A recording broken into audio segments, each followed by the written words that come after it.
history is so important because it's the same ones ruling over us since 2000 years. Therefore, history repeats itself all the time, because the same techniques are being used by our masters to keep us down. Therefore, similar patterns appearing all the time. So it's very important to compare the patterns and similarities throughout history with the actual situation of today. Let's look at the Justinian plague of the year 541, which came out of Egypt, of course, because our masters are alchemists and Satanists who have no problem with their demonology to create a deadly bug against their slaves. The Justinian plague of 541 probably killed 100 million Europeans, or 60% of Europe. And it's a fact. It came by boat from Egypt, a deadly cargo imported by someone. Here you can read it. The contagion arrived in Roman Egypt in 541, spread around the Mediterranean Sea until 544, and persisted in northern Europe and the Arabian Peninsula. And here, according to contemporary sources, the outbreak in Constantinople was thought to have been carried to the city by infected rats on grain ships arriving from Egypt. Pharaoh. And in 541, the year the Justinian plague arrived, Pharaoh's nobility had already left Rome for France because of the Germanic invasions by the Vandals 85 years before, in 455. Thus French, and no more Latin, becoming the language of our masters. And therefore we are still being ruled by Rome, with their senates and governments, and crushed by their legions in a contemporary uniform. As Hitler said, one people, one empire, one leader, and one Gestapo. Ein Volk, ein Reich, ein Führer und ein police for the whole world. So, what pattern can we see happening concerning the ancient Rome? First, they waged endless wars, genociding the Europeans and expanding all over Europe. Then Rome got invaded by the Gauls, or Celts, in 390, and in 410 by the Visigoths, and 455 by the Vandals.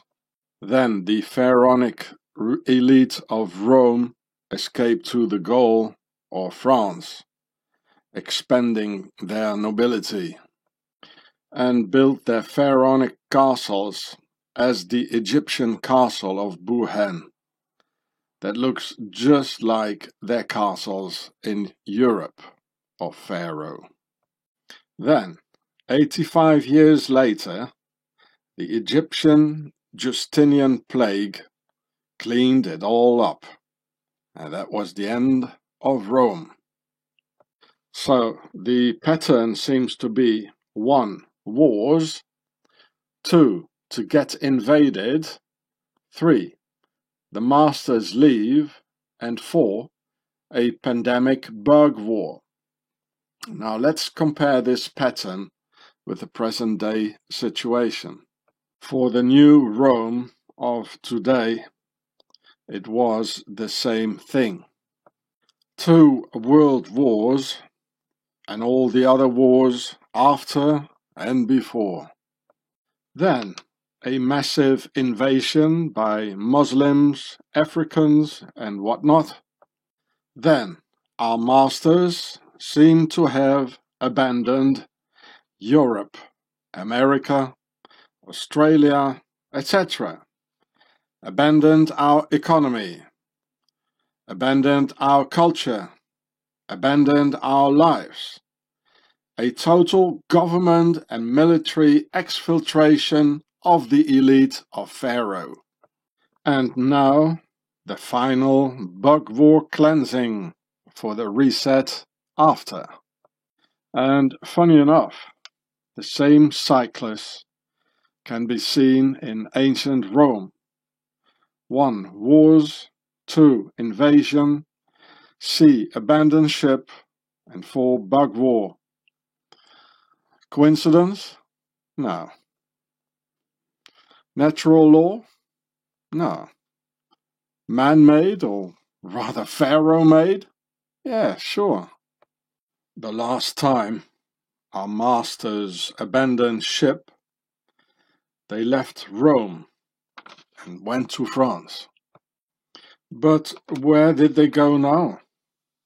About which there are many rumors, like Astana, Antarctica, Neon, and even leave the planet entirely. This is why they abandoned Afghanistan in rapid evac, as it's just part of a total abandonment, in order to start all over again somewhere else, in place or in time. Pharaoh's abandonment of Afghanistan, followed by a simple walk-in by the Taliban, is being portrayed by the Western media as an Afghan victory by those brutal Taliban who rape the women and kill everybody on their way. Well, apparently this mean lie machine of Western media can only lie, with every single word coming out of Pharaoh's lie machine is a lie. Some Afghan women have been lured in by evil Freemason forces and seduced by their pink list killers to become like Western women. Whereas a man in the West, you get ordered around by aggressive women pink list killers in any government office you go. Just look at the pink list killer logo with the inverse satanic cross, which will knock you out with a fist if you're just a man. With a circle for the compass and a square in the inversed cross. Saying for the initiated, square and compass. Sold to us with an innocent smile on top. Oh please, come and help us and risk your neck for the princess. Who will turn into a male-hating monster when freed. Oh, very good, Sahib, Sean Hross. You very good man, Sahib. With Taliban not as stupid as we look. Yeah, mate. I'm tired of the West, with endless lies. Everything is a gross lie in the West. Only lies, lies, lies, lies. Here, mate, look, I've got the same hat and beard as you guys. So, can I come now? I'm so sick and tired of the West, really. Yeah, look, if I put the words the Islamic Emirate of Afghanistan into Google Translate to get the Pashto writing of it and put it in YouTube like I did here and then punch search, then you get the real images of local Afghan YouTubers that show the Taliban being welcomed as heroes who liberated their country from US oppression and US occupation, showing happy people smiling and being relaxed, saying there's no bloodshed, showing very calm and civilized Taliban giving interviews to local YouTubers. Here you can see it. You see it's everywhere their language. But a lot has been censored already, they're censoring it. You see, this is peaceful stuff here, Look at that. Peaceful. And the other one too here on top here. Yeah, look, they're all cheering, There's nobody running, no bloodshed. And think about the crisis actors,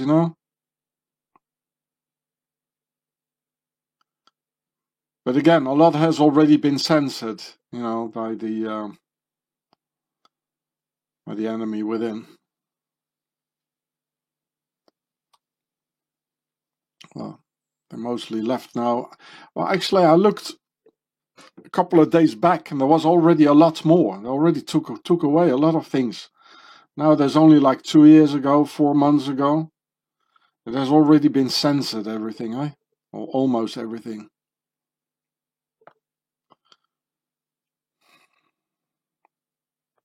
Here, look. I think these are the normal women without a inversed Christian cross, and without square and compass and all the rubbish. They show in all the Western newspapers.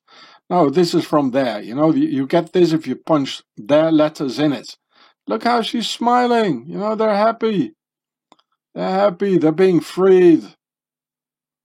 And this is on Tolo News. And you see the Taliban dudes here standing behind here. And this is from August the 19th. Or like this one here. From Afghanistan News. Kabul, first day under Taliban rule. August the 17th, 2021. 500,000 views. Hey, look, they're smiling. They're all relaxed. They're just standing there, And this is what you get if you punch in their letters, Have them speak for themselves, Don't trust the Western media. Or like here from August the 20th, 2021, you see, in their lingo from a channel called Kabul Lovers. The reporter says, hey, you come here, Taliban, I want to interview you. This is nothing. Or, like here, people are happy. Look at them. Look at the little picture here. They're with flags and, hey, we're happy, freedom, US go home, Look at that.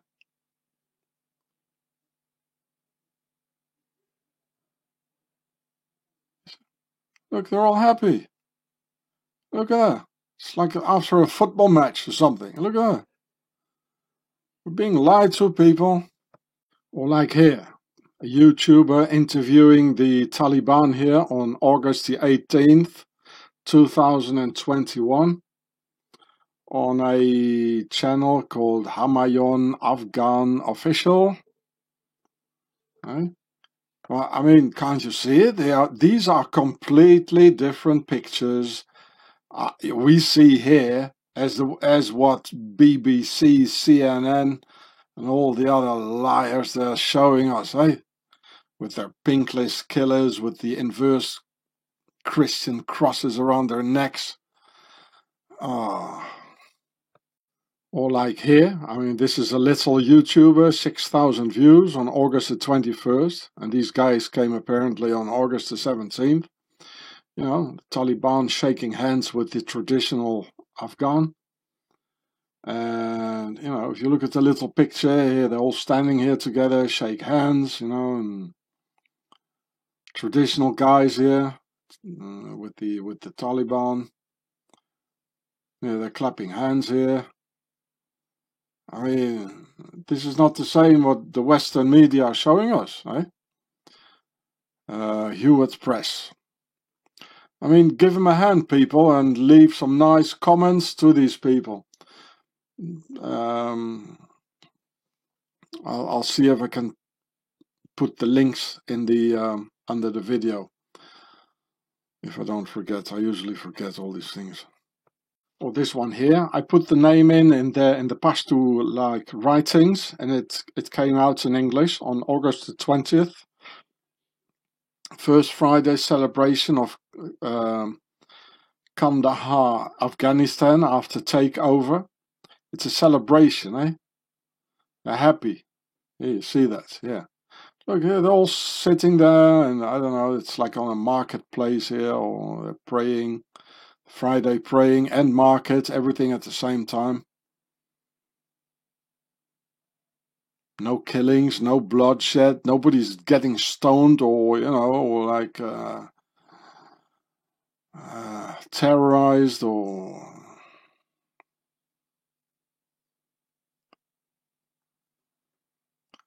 I mean, look at it yourself. I mean, there are 10,000s of videos, you know. This is Kavi Khan. Just a YouTuber, 30,000 views. Just a YouTuber making his own video, you know.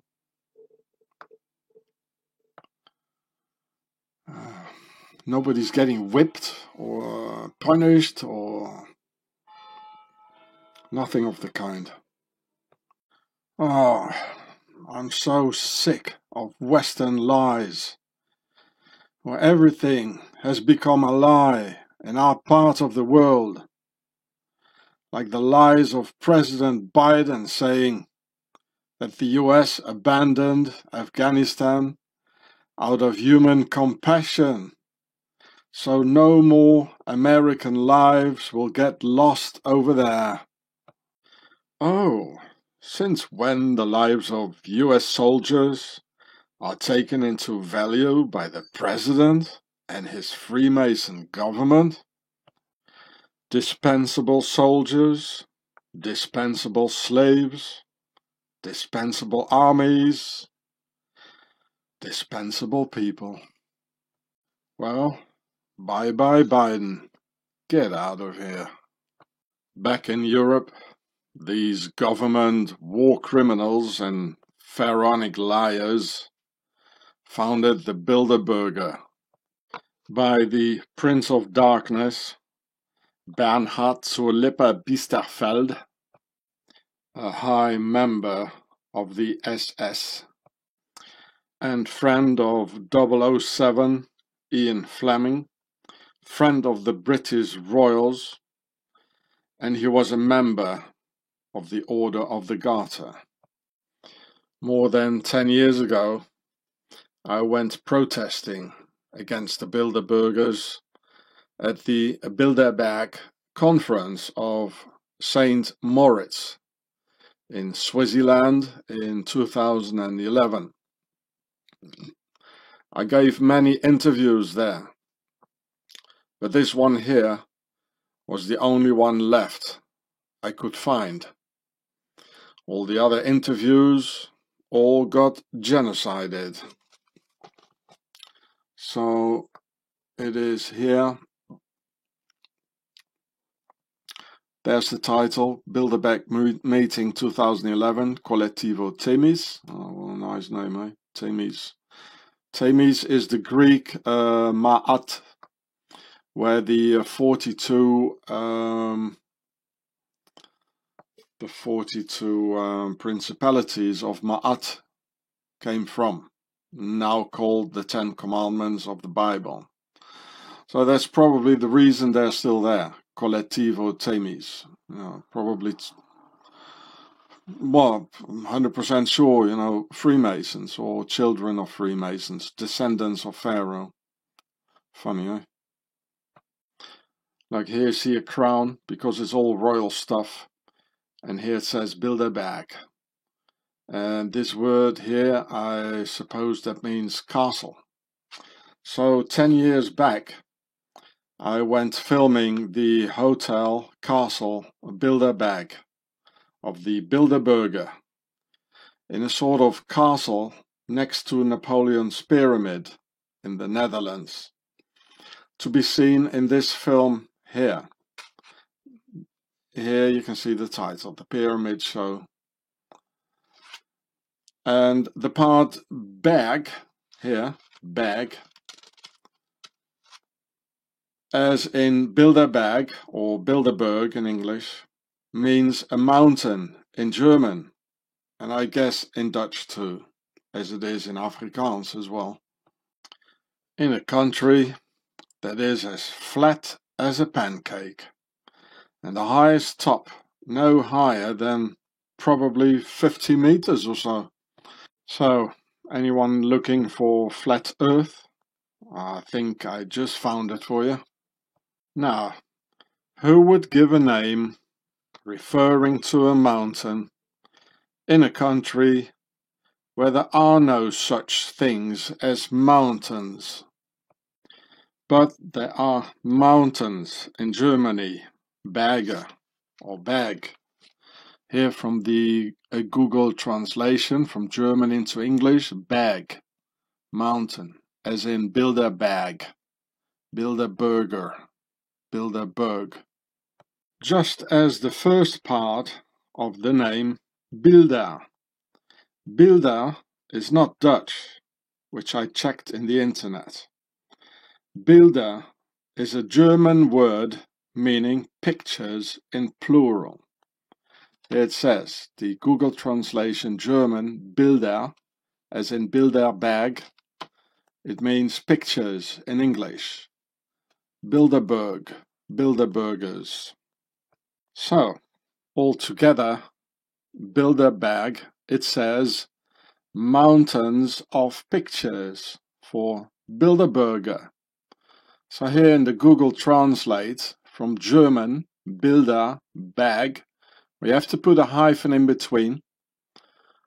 And into English, it says pictures, mountain. Yeah, pictures for Bilder and mountain for Berg or Berg. Mountains of pictures. And mountains of pictures refers to the only place in history where we have seen that. And it was also in Germany, where there were mountains of shoes, Schuhberg, the Schuhberg, the Schuhberger, mountains of glasses, Brilleberg, in German, Brilleberger, mountains of human hair, der Haarberg, Haarberg, Haarberg, Haarberger, and mountains of pictures as some relic of all the extinguished lives. Bilderberg, Bilderberger, Bilderberg, Bilderbergers, mountains of pictures. The Nazis called this place in Auschwitz, with all the stripped leftovers of their eliminated previous owners, Canada, or Canada in German. Here you can see it, Canada. Which is an old German joke sounding like keiner da, meaning nobody there in German, from a book from the 19th century about a German settler arriving in Canada. There was only wilderness at that time and no people to see. Canada for Canada, nobody there. Just like in 1945, after the work had been done. These are typical aristocratic jokes like Bilderberg, Canada, and even the name Auschwitz carries a joke, as Witz in German, at the end of the name, It means a joke in German. And believe me, I heard all these things when I infiltrated the Swiss octagon of the Nazi Templars. How else could I know all this, huh? Therefore, the SS Prince Bernhard chose the name Bilderberger as a reference to total control over humanity that Pharaoh could exert over their victims in Auschwitz, trapped inside like stuck into a mousetrap. Also, like for those who will experience this soon, those who refuse to accept Pharaoh's poison in their veins, or 28,000 defenseless white Christian Boer children in South Africa, all murdered in British-made concentration camps by Pharaoh's nobility, Lord Kitchener, and his bloodthirsty pal, Lord Winston Churchill, born in the Blenheim Palace, son of a duke. So the royals and their victorious queen could steal the Boers' gold and diamonds, which the Boers had found. Here you can see the victorious queen, Victoria, who waged a lot of dirty wars. Napoleon's pyramid is called the Pyramid of Austerlitz, and the Bilderberg Hotel next to it, the Castle of the Kirkibosch. Here, don't know really how to pronounce it. And the whole area has a high pharaonic density of obelisks, emperors, pyramids, kings, queens, Bilderbergers, octagonal palaces, and most of all, royal Nazis. So why am I showing this to you? Because here was the house of the German emperor when he got kicked out of Germany, and somewhere here was the Austerlitz, was this pyramid of the of Napoleon. I think it was like here. The Bilderberg Hotel also like next to it, and I think like here was the palace where the Prince of Darkness, the SS Prince, was living, the Prince Bernhard. So he was living right next to the German Emperor, himself also deep into Nazism. In the very vicinity of Napoleon's pyramid and the Bilderberg Castle of the Kirkibosch, you'll find just a few miles away the Castle of Dawn of the German Emperor Wilhelm II, where he lived from 1918 to 1941, which they merely call a house, in order to make us forget that the German Emperor Wilhelm II was living there. And here you can see this pharaonic emperor in 1917 with a Freemason skull and bones logo on his hat.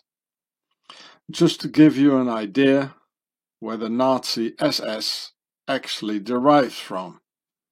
Yes, the nobility, including their Nazi Templar cousins of the New World Order in Swaziland, of course.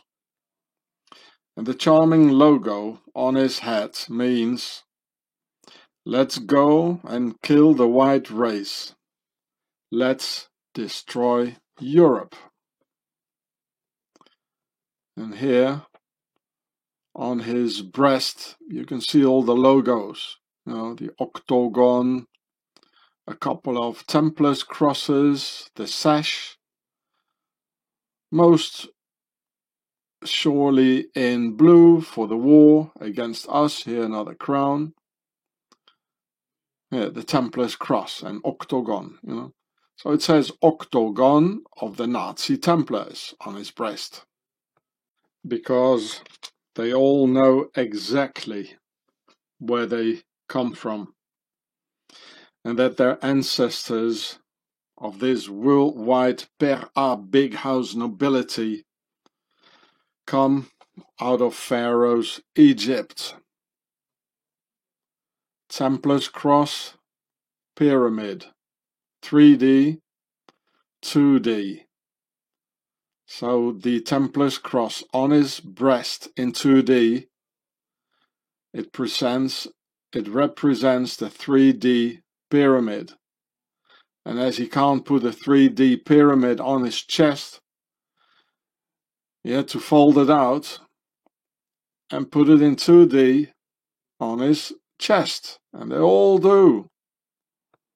And the mother of the German emperor was a daughter of English Queen Victoria, the Killer Queen, murdering 28,000 defenseless women and children in South Africa. Q, the Queen of the Heavens, Isis. Same thing, same origin. Ain't it so, Mr. Trump? And right next to where the German emperor and grandson of the Killer Queen Victoria lived is the royal palace of the SS Prince Bernhard, where he lived for 30 years, with a huge obelisk right next to it, called the Needle of Waterloo, where many of us died for them in Waterloo. And from 1936 on, and even before, the SS Prince Bernhard met regularly with the Skull and Bones Emperor Wilhelm II, both in the Netherlands and very close neighbors. And in that very same area, with that high density of pharaohs, there's also the castle of Drakenstein, which means dragonstone, and is octagonal, as in octagon, the top of the Nazi Templars. It belongs to the Queen Beatrice.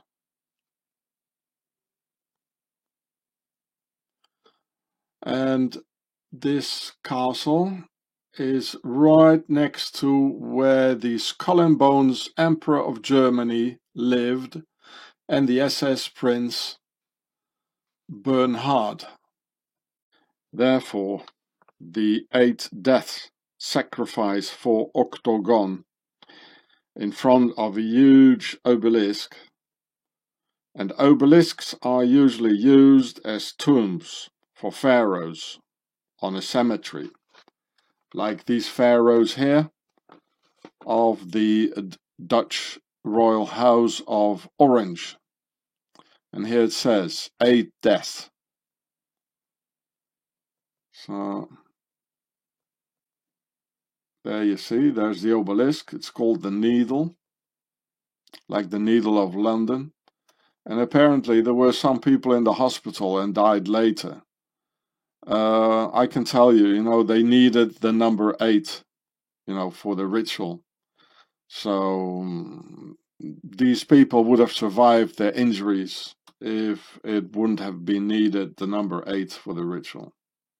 So in this dense pharaonic fantasy world area, full of SS princes, kings, skull and bones emperors, castles, obelisks, bilderbergers, pyramids, dragonstone castles, unicorn order of the Garter, rituals, evil deeds, and Nazi Templar SS.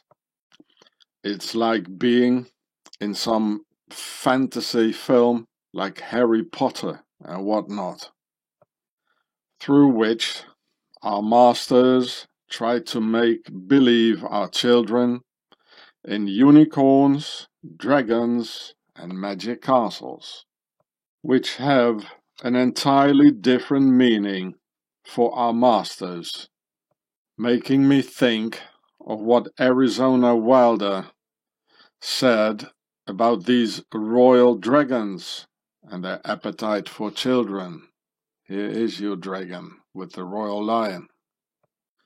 To make the world of evil seem harmless to our children, taking it with them into adulthood. And all these evil rituals must have driven the husband of the queen completely nuts. Plus some more suspicious death cases running in this richest family of the entire world. Klaus Georg von Ansberg, another SS prince in the entirely German House of Orange, and the father of the actual King, Order of the Garter, William of Orange, whose father and grandfather were Germans, plus the rest of his German ancestry. Now here it says, in 1944, Klaus was conscripted into the German Wehrmacht. Well, wait a minute, this is not possible. He was not in the Wehrmacht, he was in the SS. Because Adolf Hitler, he had the Prinzenerlass in 1940 that no German prince could go into the Wehrmacht. So he was in the SS. Just another lie, to cover it all up, eh? And he was in the Deutsches Jungvolk, in several Nazi youth organizations, and the Hitler Youth, just like the other Prince of Darkness, the grandfather of the actual King, Order of the Garter, King William. It's a whole house of SS and Nazis, and rituals, and the whole shebang of Pharaoh. Therefore, the prince can be seen here in the death skull uniform of the SS, most likely participating in all sorts of genocides and butcheries, because it is impossible he was in the Wehrmacht, because of Hitler's Prinzenerlass from 1940. Everything they tell us in their media is a lie, people. In fact, all nobles went into the SS, where they could kill without danger for their own lives, as the SS was a wave of murderers after the wave of battling German soldiers of the Wehrmacht, cleaning up the way so there was no more danger for the SS. Therefore, the SS are the very same as the Knights Templars, a bunch of cowards murdering wealthy noblemen full of occultism, while the Europeans did the real fighting for them. The Nazi Templars of Octagon and their Swiss base in the Alps. I've already told you about the other royal SS Prince Josias zu Waldeck und Piemont, whom you can see here, who next to his crimes in the Buchenwald concentration camp also personally helped executing the real German nationalists of the German workers in the Night of the Long Knives in the summer of 1934, replacing all the normal officers of the SA Sturmabteilung with aristocrats of the SS, like the SS Prince Bernhard, Here you can see he's a real prince with a Templar's cross all over, white gloves like in a Freemason lodge. Seems to be a skull of death here. And this one here, it says square and compass, as I told you, which all comes out of Pharaoh. Pharaoh's nobility. So there are 4 squares in it, and the whole thing is in a circle for the compass. So if I scroll down a little bit, and you can find it in many other places here, what I'm going to read for you. The whole story is interesting. So it says, Waldeck was severe, hard-driving and ambitious. To cite an example, he oversaw an SS execution commando. So the SS executed the SA. That's what I'm telling you. The real Germans were replaced by the aristocracy. This is how Pharaoh got rid of the real Germans, of the German people, normal Germanic people. These pharaohs got rid of them.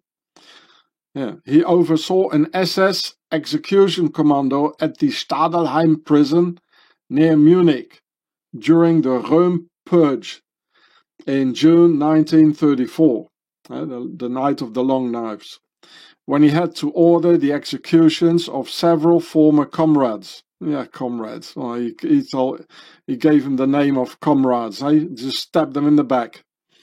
It gave him no pleasure, but it was necessary to the future of the Nationalsozialistische Deutsche Arbeiterpartei, which he would defend with his own life, if necessary.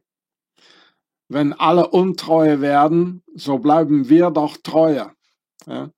That means untreue, it means not faithful, and we stay faithful. That means the real Germanic, normal Germans, they were not faithful, but within the aristocracy, the SS, they stayed faithful, but to a completely other thing.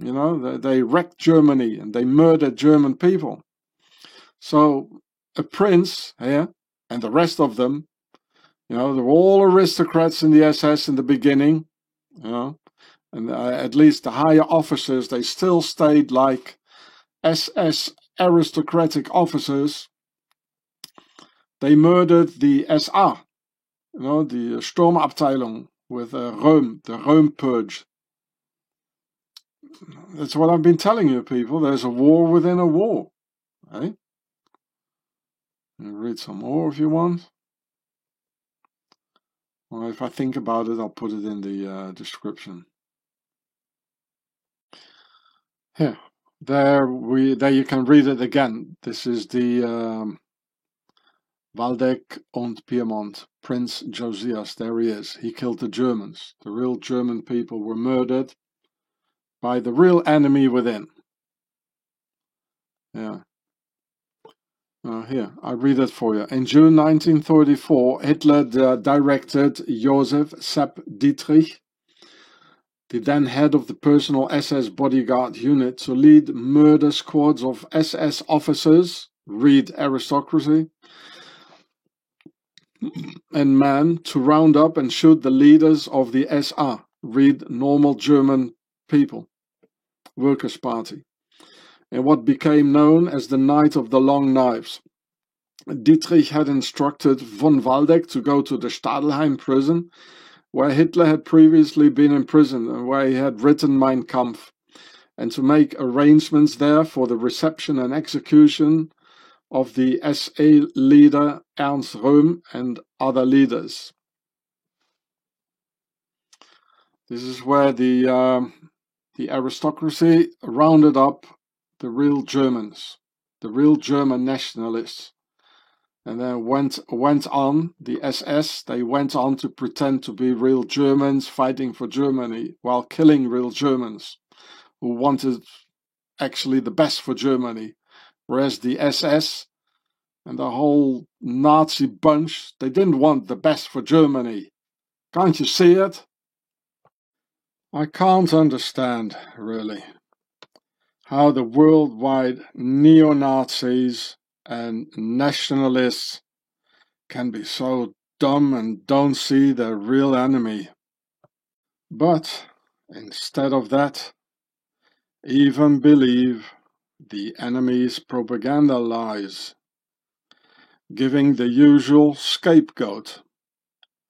Well, people, no jaywalkers to see, far and wide, at the origins of 2 world wars and all the other wars after and before. Sorry, dear neo-Nazis, I just can't find any. But I've got the real enemy of our white race, well, real good in the crosshairs though. Now, listen carefully. This SS Prince General Josias zu Waldeck und Pyrmont was even a nephew of Queen Emma of the Netherlands.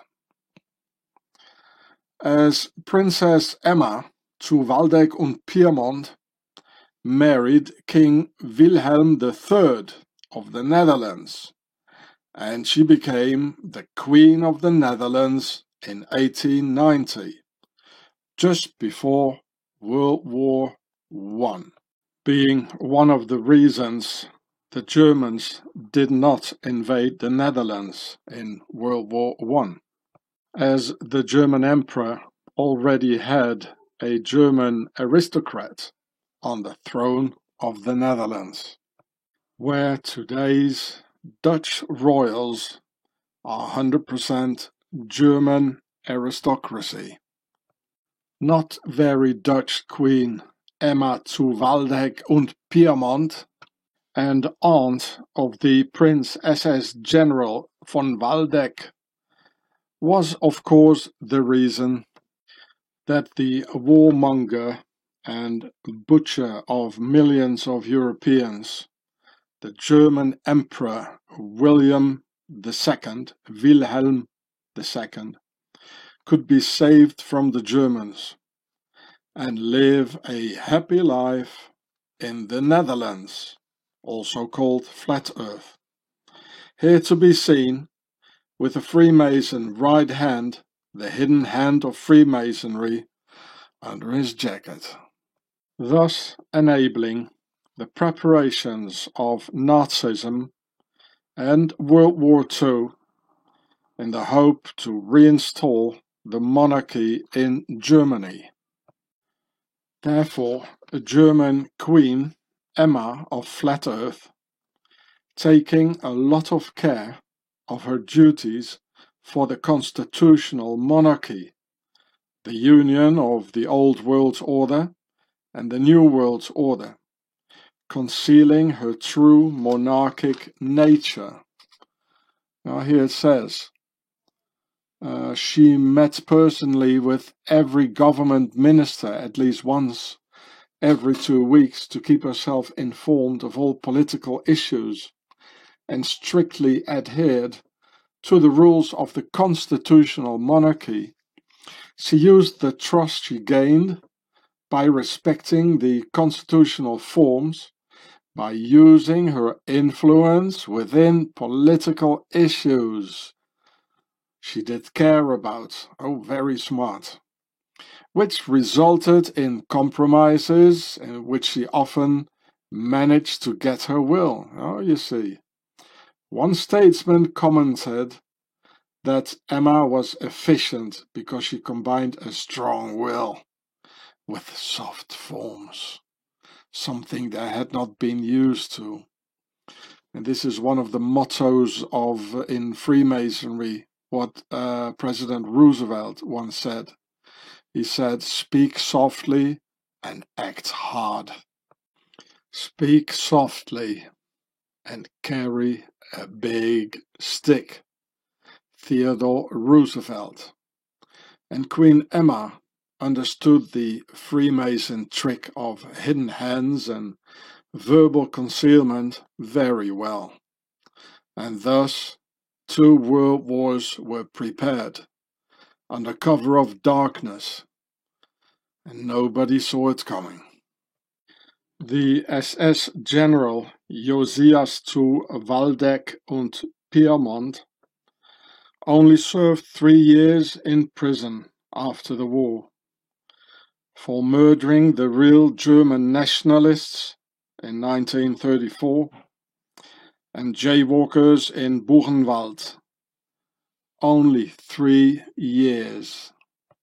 So please do not show your children any videos of fairy tales with charming princes riding unicorns, returning to their dragonstone castles, and don't make your daughter hunger to become a princess, making it easier for Prince Andrew to seduce her on Jeffrey's Templars Island. Look, here's Jeffrey's ranch in New Mexico. We all see the square and compass. It says square, it's in a big square with a circle. So it says square and compass. And it's divided. There's also a couple of squares here because it's like a cross or a crosshairs. And there are 4 parts in it for the concept of 4. And the here are 3 parts, 1, 2, 3, 3 lanes for the concept of 3, and it's also the sign of the zodiac, as the zodiac killer, or on the Swiss watch. So it's the same symbol as for the symbol of the zodiac killer here. And I made this video about it here on my Israeli channel, and it's the same title I had in my video on YouTube. It's the same as Jeffrey Epstein has on his New Mexico ranch in America. This aristocratic mass murderer, the SS Prince Josias of Waldeck and Pyrmont, had a son with his wife, the Duchess Altburg von Oldenburg, whom they called Wittekind. It means the white child, maybe like the pale horse, and whose godfathers were Adolf Hitler and Heinrich Himmler, and who became a lieutenant colonel in the present-day German army. Here you can read it in this website here in Wikipedia, former German nobility in the Nazi party.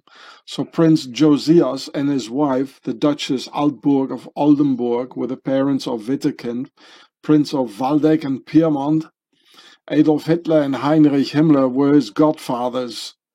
Wittekind, who served in the German armed forces as a lieutenant colonel, succeeded as head of the house of Waldeck and Pyrmont when his father died on November the 30th, 1967. So this war criminal here, the prince war criminal, well, he lived another 30 years in liberty and having a good time, you know, while he was a general in this here, in the SS, and murdering people. It's the same one still ruling today, huh? You can see that. A lieutenant colonel, his son. Same ones, nothing has changed. So here is the coat of arms of the Royal House of Waldeck und Pyrmont, showing the octagon twice, 7 feathers on top for the concept of 3 plus 4, making 7, the holy number of the pyramid, a square in the helmet for the concept of 4, and 3 dots next to it indicating square and compass altogether. And around the cross with 4 squares there are 8 dots for octagon all around it. So here is the octagon star, and here once more 7 feathers. It's a concept of 3 and 4 together making 7, the number of the pyramid. 3 dots here for the concept of 3, and this is a square for the concept of 4, and it has a cross in it for the concept of 4. So it says here square and compass, which it says on the helmet. So here's the royal house of Waldeck. And here's their coat of arms. It shows a bit differently than the other one. Here it has 3 octagons. And I'll show you the one Here is the Dutch-German queen, Emma zu Waldeck, owned Piedmont. The queen of the Netherlands. It's all in German here. I don't think there was an English version.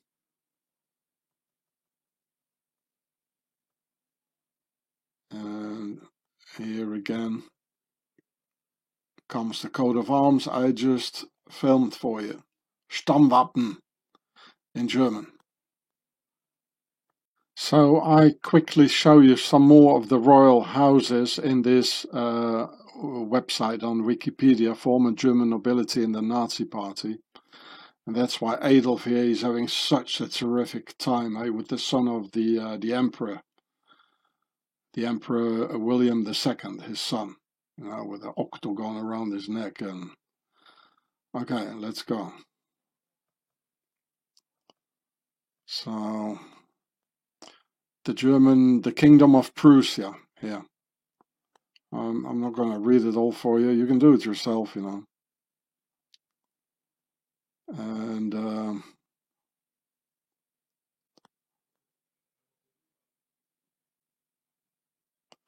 okay, here they are. This is all these princes here. 3 princes. This is the son of the Prince August Wilhelm of Prussia here. And here another prince. So he was in the Sturmabteilung and in the Nazis here too. Stormtroopers, Nazis. The Prince Karl of Prussia. Here Prince Alexander of Prussia. They were also, you have to look here then, They're all in the Nazis. Now the Kingdom of Bavaria, next to Switzerland, Here the King Frederick August. Here the Kingdom of Württemberg, also next to Switzerland.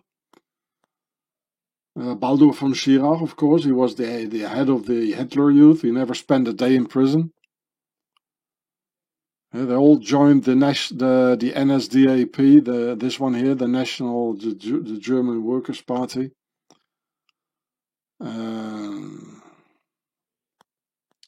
Here as well.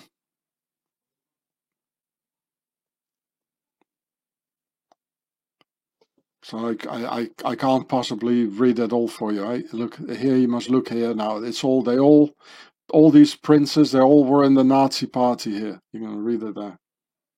And these are their numbers.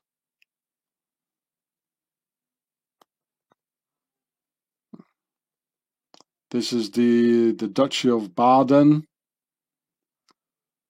I can't read it all that. The Duchy of Hesse. And the Grand Duke of Hesse. Look, the Philip of Hesse, second from right. He's always pulling his arm up, Heil, heil. Having a nice time, killing people and killing the Germans. They were all in the NSDAP here. So this line here, this column is NS, and this is the military ranks here. Sturmabteilung, SS, of course, the all princes with their coats of arms are here. This is when they joined in 1930.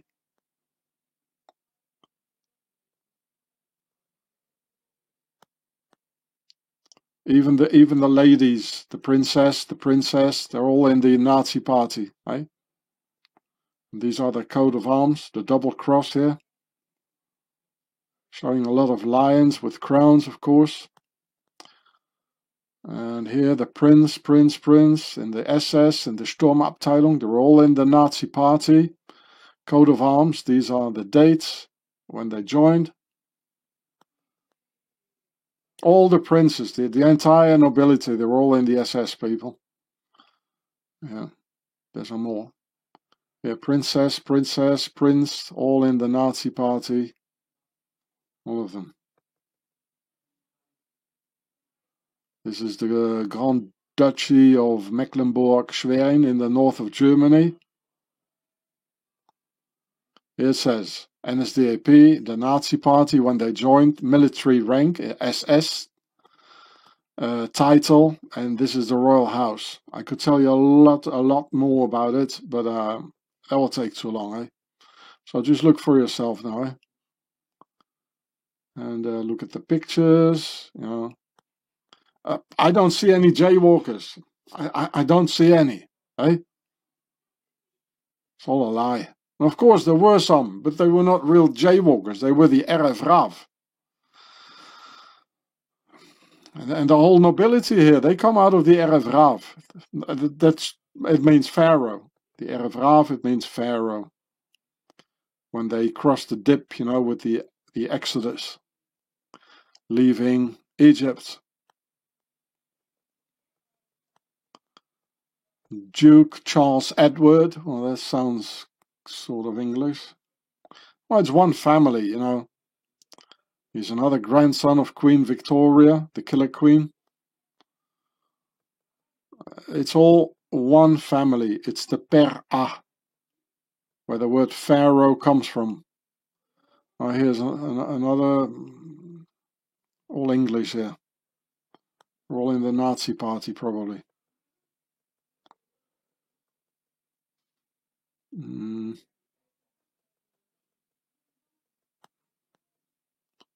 Charles Edward, yeah.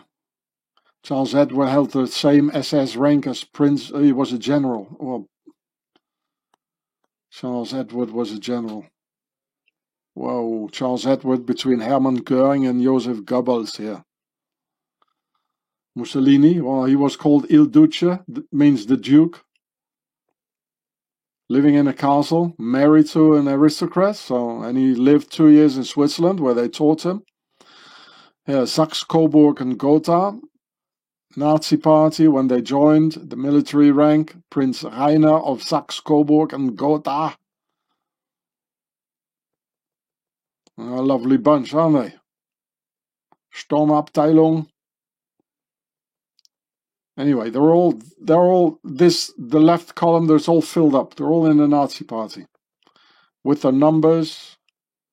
It's a very good site, a very good YouTube site here. The Duchy of Saxe-Meiningen. They all joined the Nazi party, all these princes, all, you know. And maybe if it doesn't show a military rank, you know, it's even more dangerous because they hide it. You know, like talk softly and keep a stick behind, eh? Roosevelt. Here too, prince in another one. He looks like the SS prince. Well, he was in the SS. He was an SS prince of Lippe, just like the Prince Bernhard. He was in the Nuremberg trials. Well, he never did a day in prison, of course.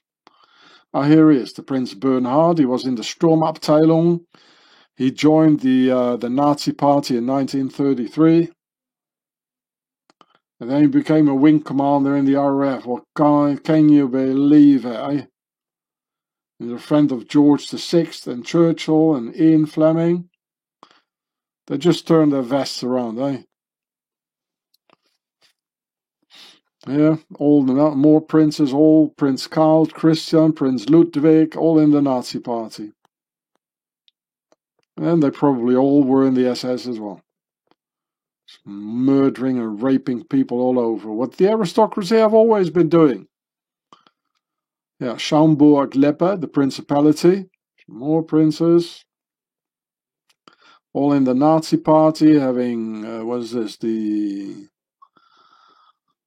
I can't read it here, but anyway, it's the Sturmabteilung. And they betrayed the real Germans in the Sturmabteilung, and they murdered them all in the night of the long knives. The Principality of Schwarzburg, it's like Blackwater. Principality, here we are, Waldeck-Pyrmont. I already told you enough about this one. Here we got Josias.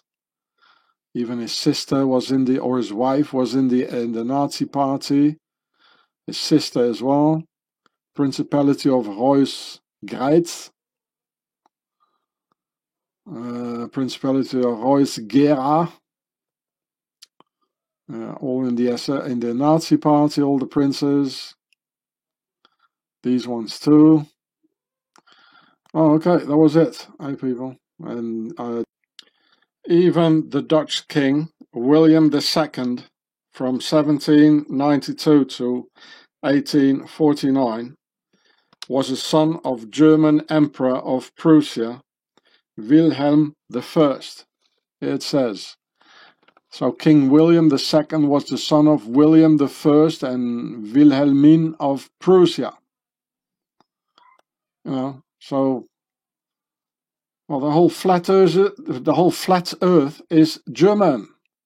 So here you can see it one more time. The killer queen Victoria here, and the grandson, her grandson, is the Kaiser Wilhelm II of Germany, the World War I butcher of Europeans.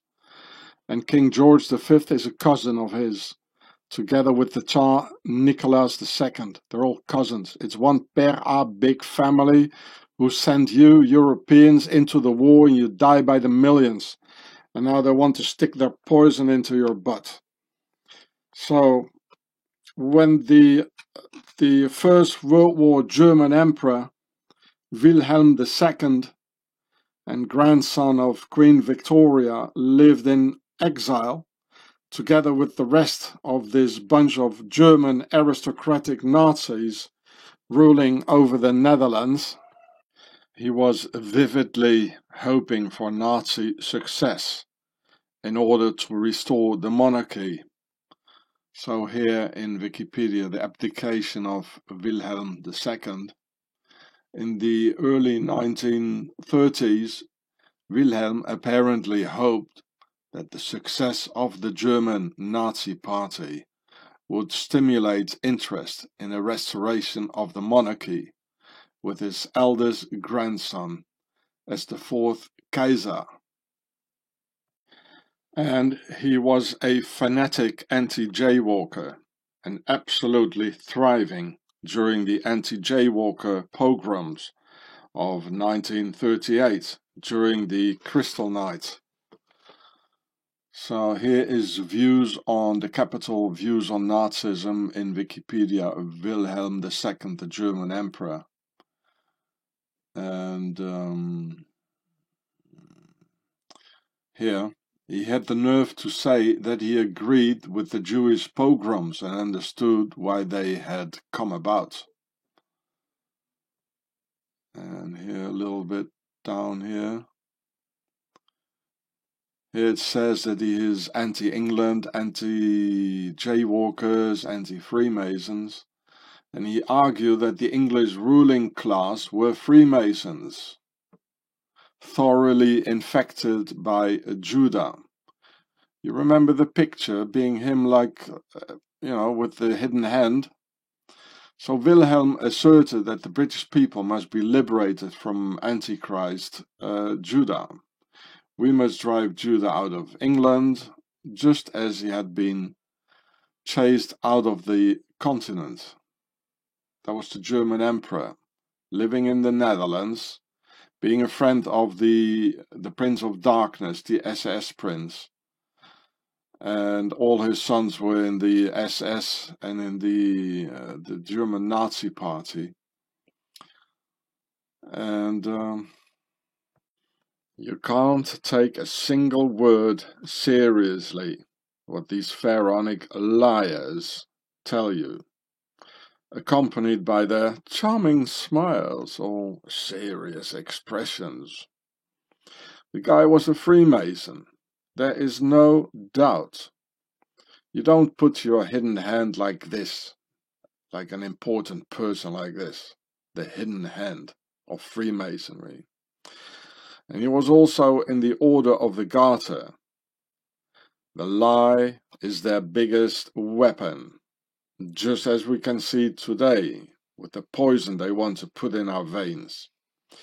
Just turn everything around what the politician, kings, queens, and media say, and you'll have the truth. As simple as that.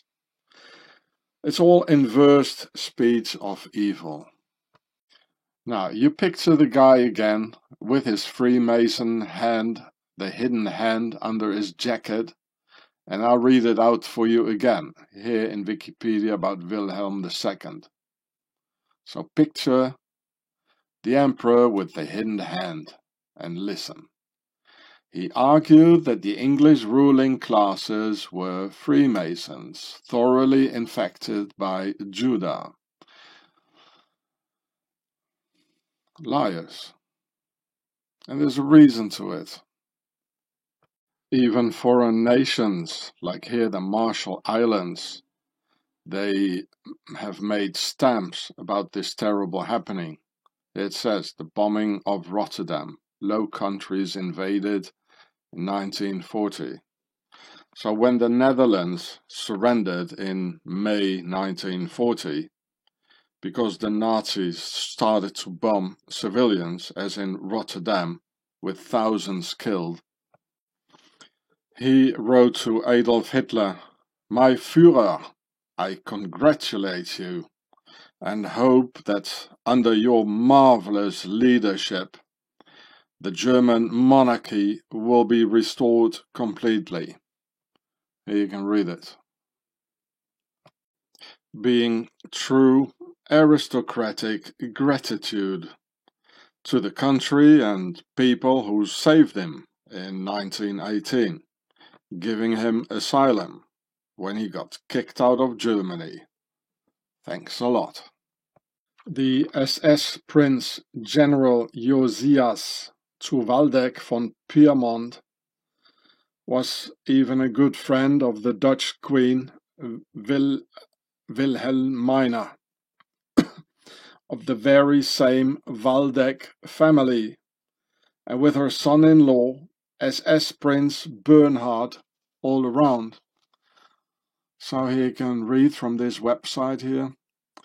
The Erbprinz, hereditary prince, had an extraordinary and varied career and enjoyed an especially close relationships with Himmler, Heinrich Himmler, the head of the SS, and the eldest son of the last ruling prince in Waldeck, the nephew of the King of Württemberg, and the Dutch Queen.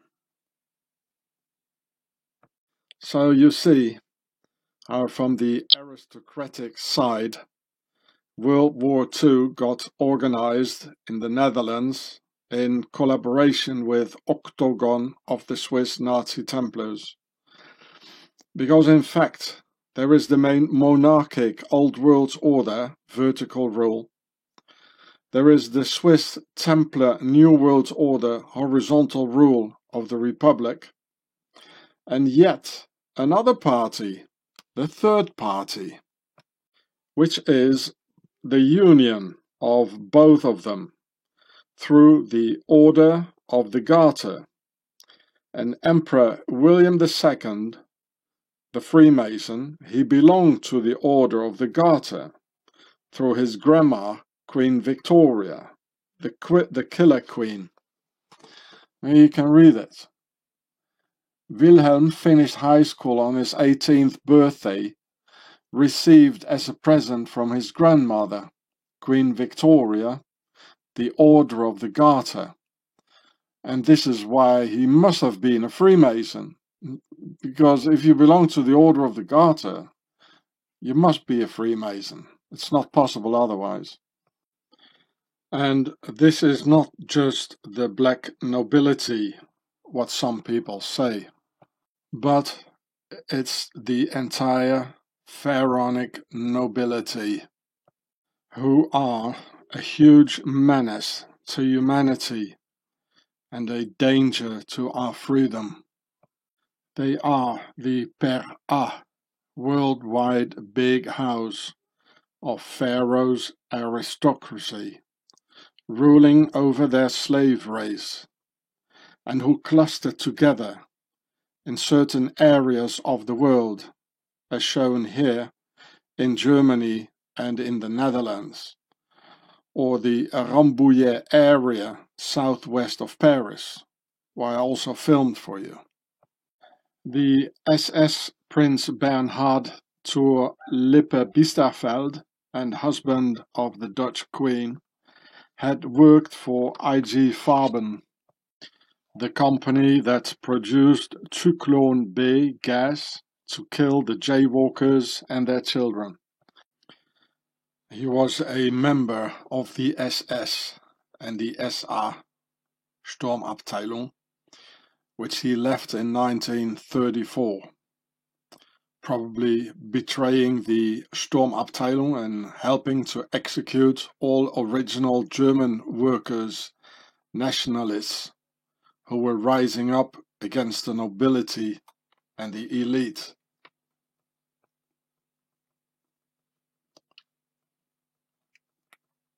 Here it says, Bernhard studied law at the University of Lausanne, Switzerland, and he was in the SS. You can see that here. And the prince eventually went to work for the German chemical giant IG Farben in the early 1930s, then the world's fourth largest company, making it so logical that this elite and the nobility eliminated the German nationalist workers of the SA in the Night of the Long Knives. The SA Sturmabteilung just wanted freedom for the German people and enough to eat for their children. This SS prince had his own personal flight squadron called 322, which is the concept of 3 plus 4, as in the Yale Skull and Bones number. Here you can read it. The Dutch 322 fighter squadron in the RAF, can you imagine? It says one of the main initiators of this squadron was Prince Bernhard, the German son-in-law of Queen Wilhelmina, who lived in exile in London. Well, how can an SS prince fly for the RAF? You know, it's all the same bunch, people. You see the same number as the flight squadron of the SS prince flying in the RAF. The Skull and Bones number, which adds up to 7, which is the concept of 3 and 4. Square and compass. Yeah, there you go, the Skull and Bones 322 Royal Squadron. Yeah, with a Templar's cross on it. It's a Royal Squadron, you see? That's why it's 322, because this is where Freemasonry comes from. It's royal and it's the elite. And here it says something in Dutch, but I don't know what that means.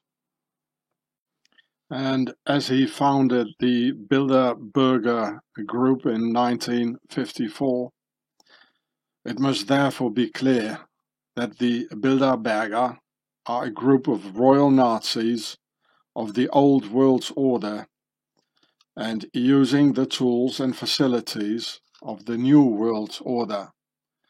Yeah, there he is, the Prince Bernhard of the Netherlands. Charming fellow, isn't he?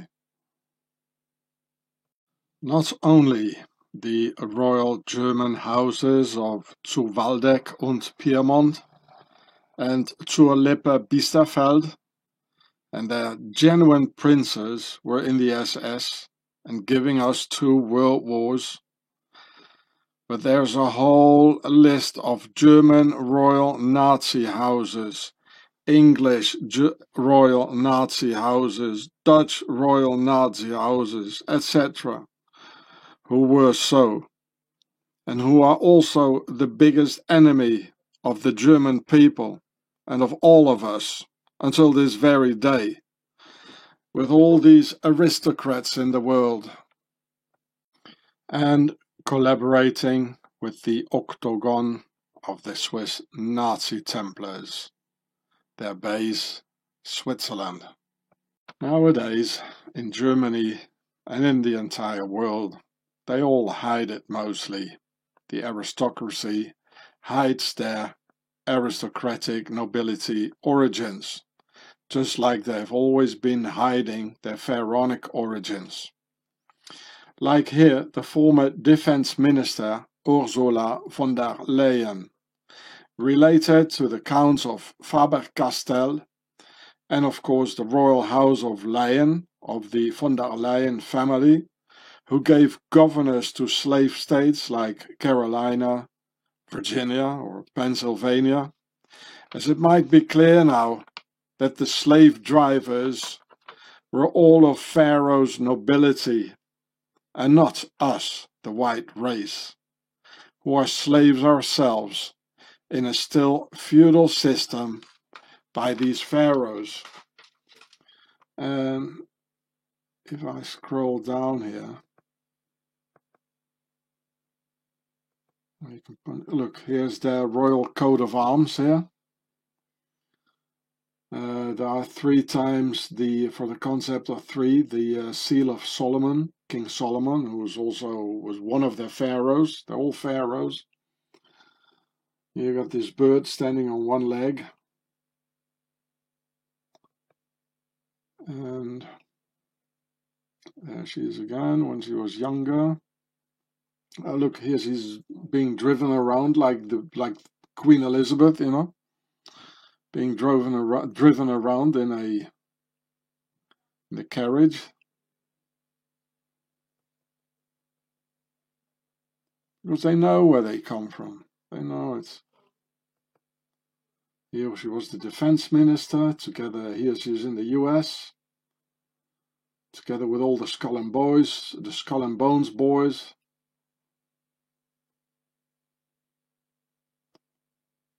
Here in India, same thing. You can see she's an aristocrat.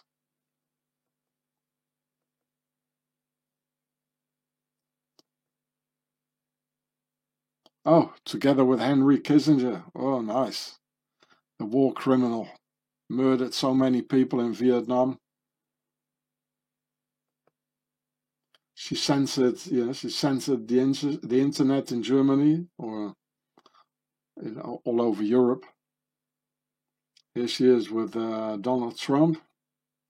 They're all the same bunch. Here she is with Putin. A whole bunch of pharaohs.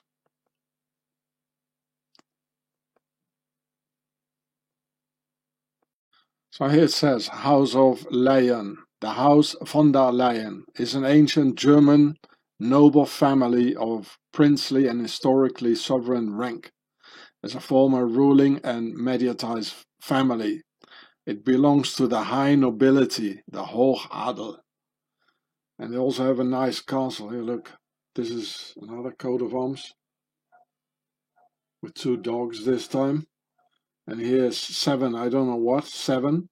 The concept of 3 and 4. It has a crown with a Templar symbol. Here's their castle, Schloss Gondorf. Belongs to the family. Well, there you go. They never stop ruling, these pharaohs. It's going on since 2000 years in Europe. So here it is in German. Leyen Adelsgeschlecht, das Haus von der Leyen. Hochadels. Here's their coat of arms. The number 7. Some sort of a ferocious dog.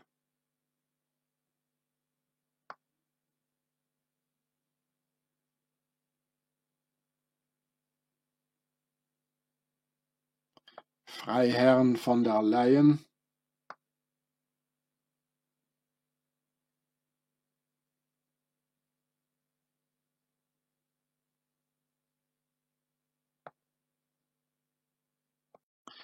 So here's another picture of their castle, or one of their castles, Schloss von der Leyen, the Leyen Castle.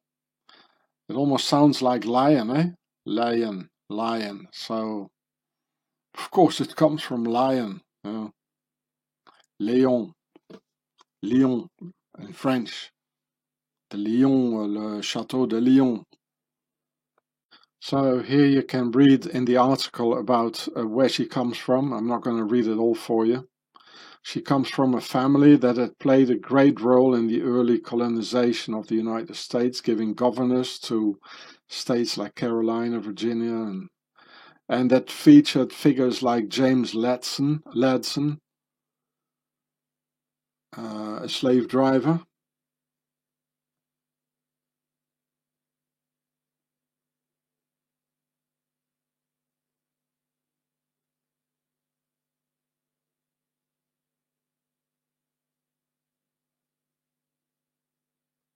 Here, let's have a look at the picture first.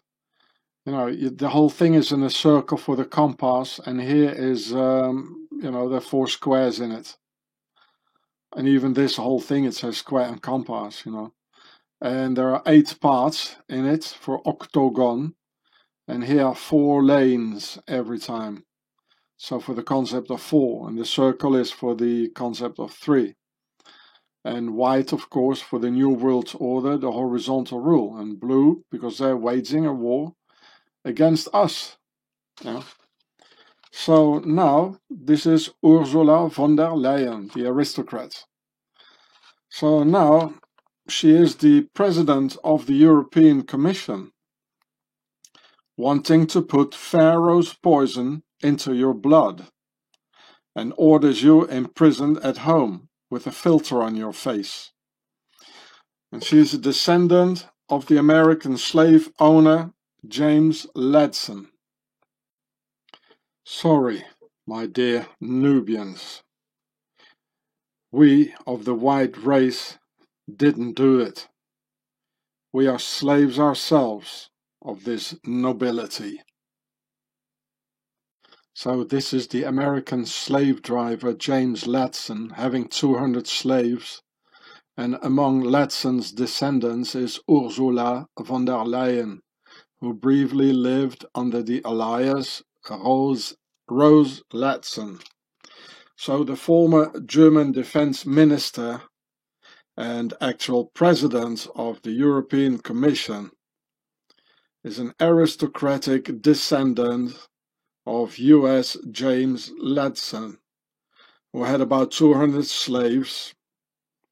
She is now the master and owner of all the European slaves, and telling them to be locked inside, cover their faces with some sort of a coffee filter, and take Pharaoh's poison in our veins, and kidnap our children soon, as already been done in Australia.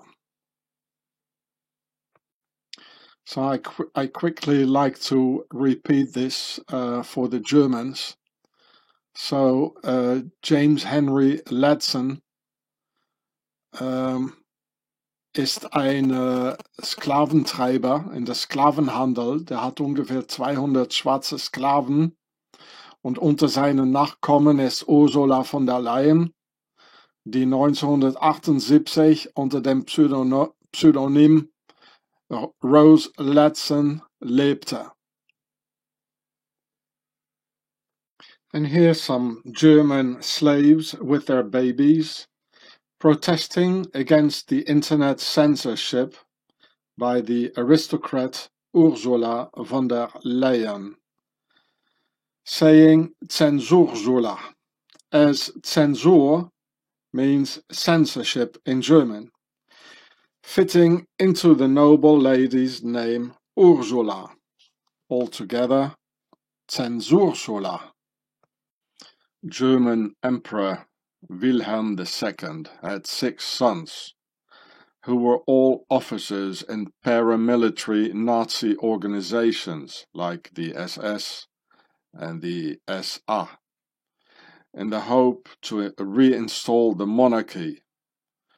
Most of them were Nazis, and most joined the Stahlhelm political paramilitary pro-monarchy organization.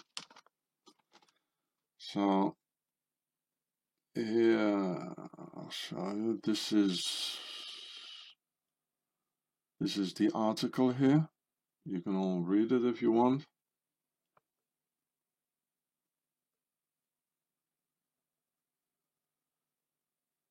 All his children, they're all in the, all these aristocrats.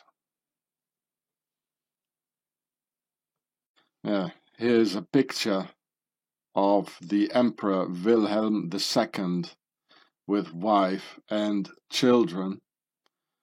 And look carefully at the eyes of the children. Now, they look like a bunch of aliens. As the children, because they're so young, they haven't learned yet how to hide it and how to conceal who they really are. Look at the eyes. This is not normal, people. The children don't know yet. They haven't learned yet how to lie and cheat and to conceal their real origins, where they come from. And it doesn't look human, people. And they don't act human, killing us by the millions. It has to stop, people. These pharaohs with the pyramids and all these things nobody can still do today and construct. They have to stop. And here's the Stahlhelm, that means the steel helmet, which was a military monarchist organization. It's like sort of a predecessor of the Bilderberger, if you want. Right? And the interesting thing is, they even had a monarchist German National People's Party. Well, I mean, people and monarchists, it's not the same thing, eh?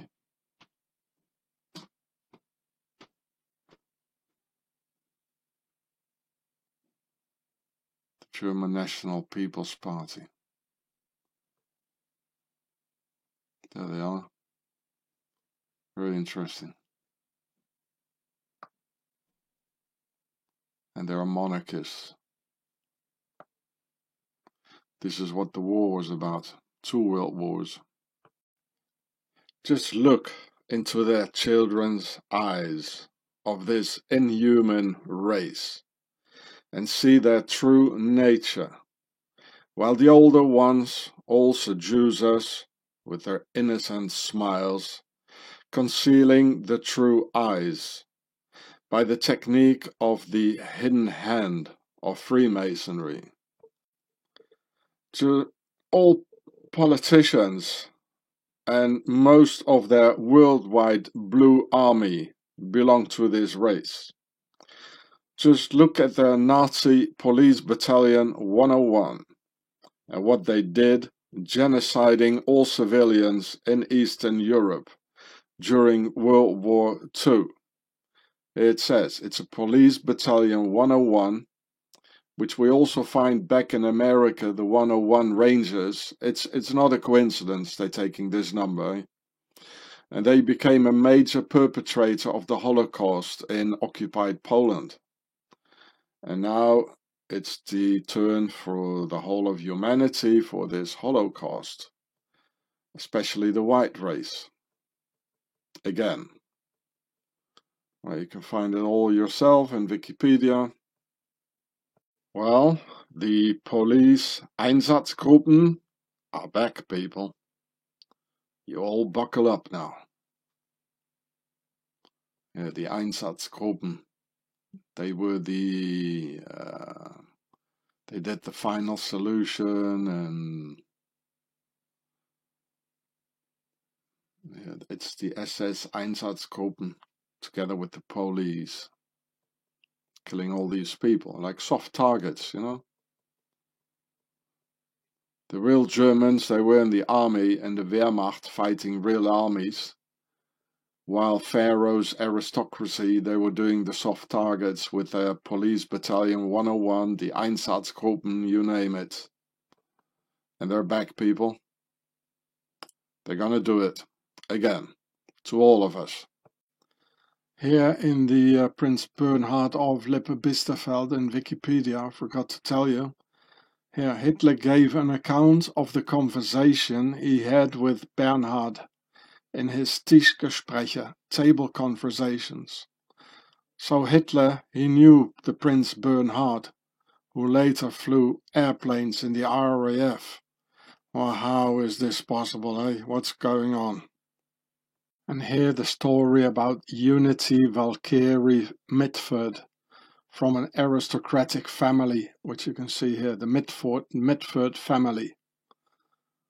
And she was a fan of Adolf Hitler, and who got probably suicided by the Nazis. Because there's a war within a war, and the aristocracy are deep into it. Also, she knew Hitler personally, of course.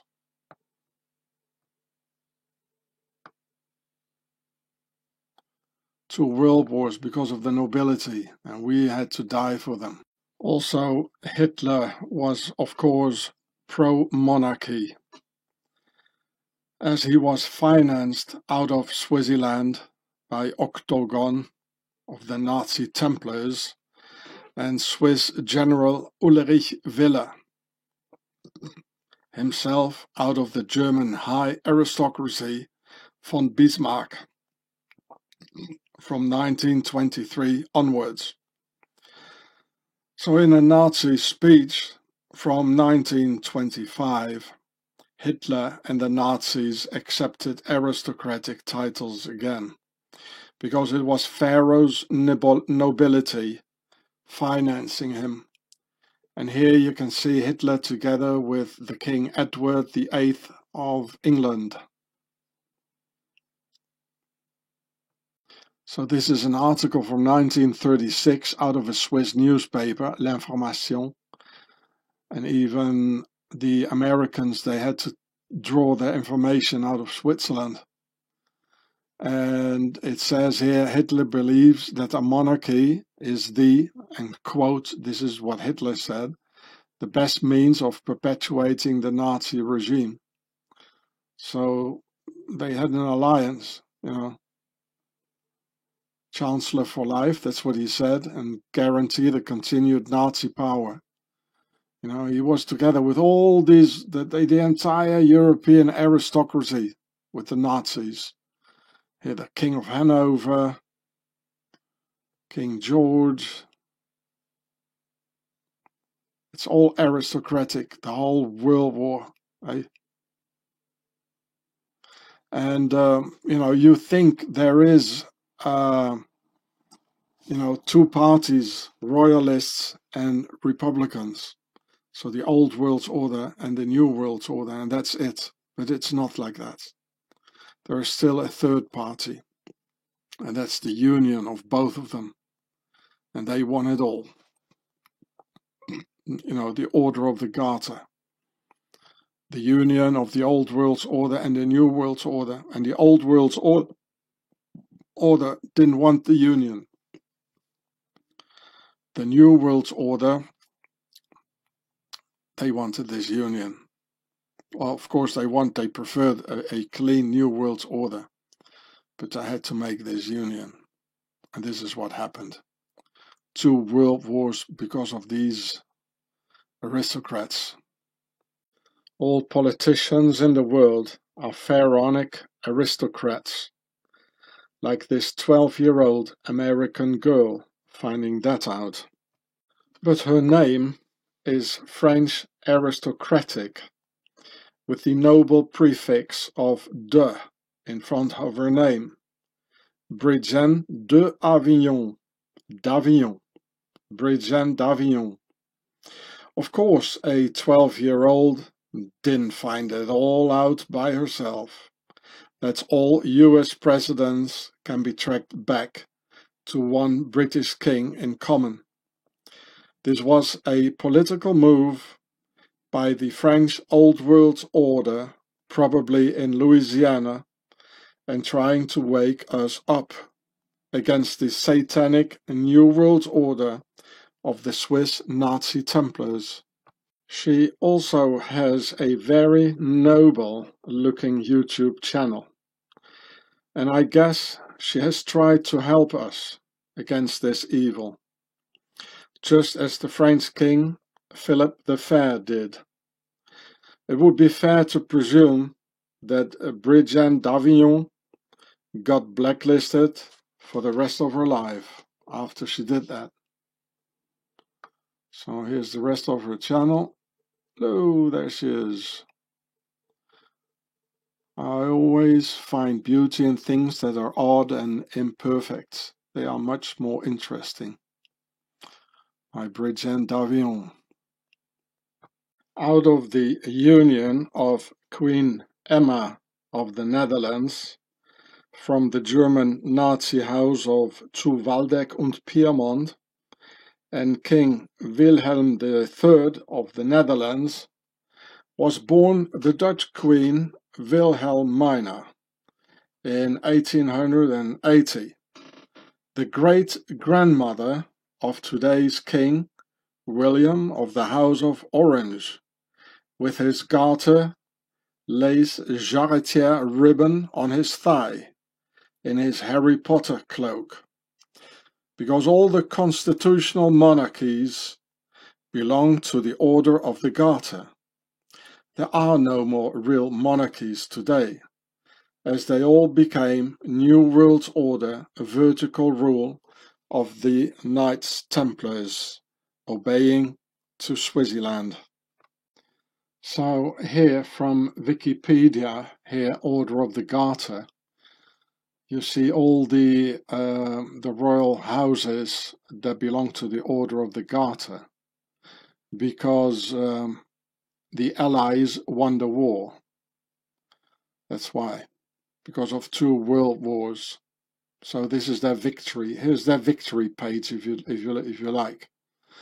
And the Garter banners in St. George Chapel. Remember that the Knights Templars Chapel in Pontarlier in France, with all the chairs towards Christ, all the backs towards Christ in the temple. Well, it had St. George on top of it. You know, the Templars are very much into St. George. So you see the Duke of Cambridge, all the dukes, the Princess Alexandra, the Queen, the Earl of Wessex. It's all Oniswaki Malipans. There he is, the King of the Netherlands. Oh, he just popped out. Hello. Now, the King of Spain here, the King of Norway, the King of Sweden, the Queen of Denmark.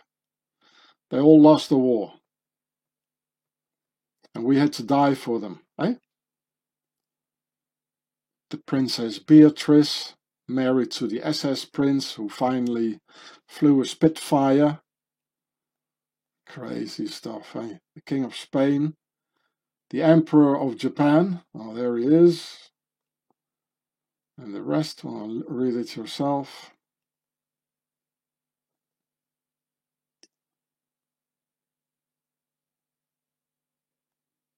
Oh, look here, the crescent moon, Muslim stuff. Well, it's all the same stuff, eh? All the Emirates, all the emirs and caliphs. You know, it's the same pharaonic nobility, eh? Here, the coat of arms of current knights and ladies of the Garter. The Queen, Oniswaki Malipans. Look, everywhere it says in the middle here, there's the Garter. You know, the ribbon around the thighs. It says Oniswaki Malipans. And all the coat of arms. Of course, the Prince of Wales has it, you know, and Lady Ogilvy. The arms of Juan Carlos, the King of Spain, he has it.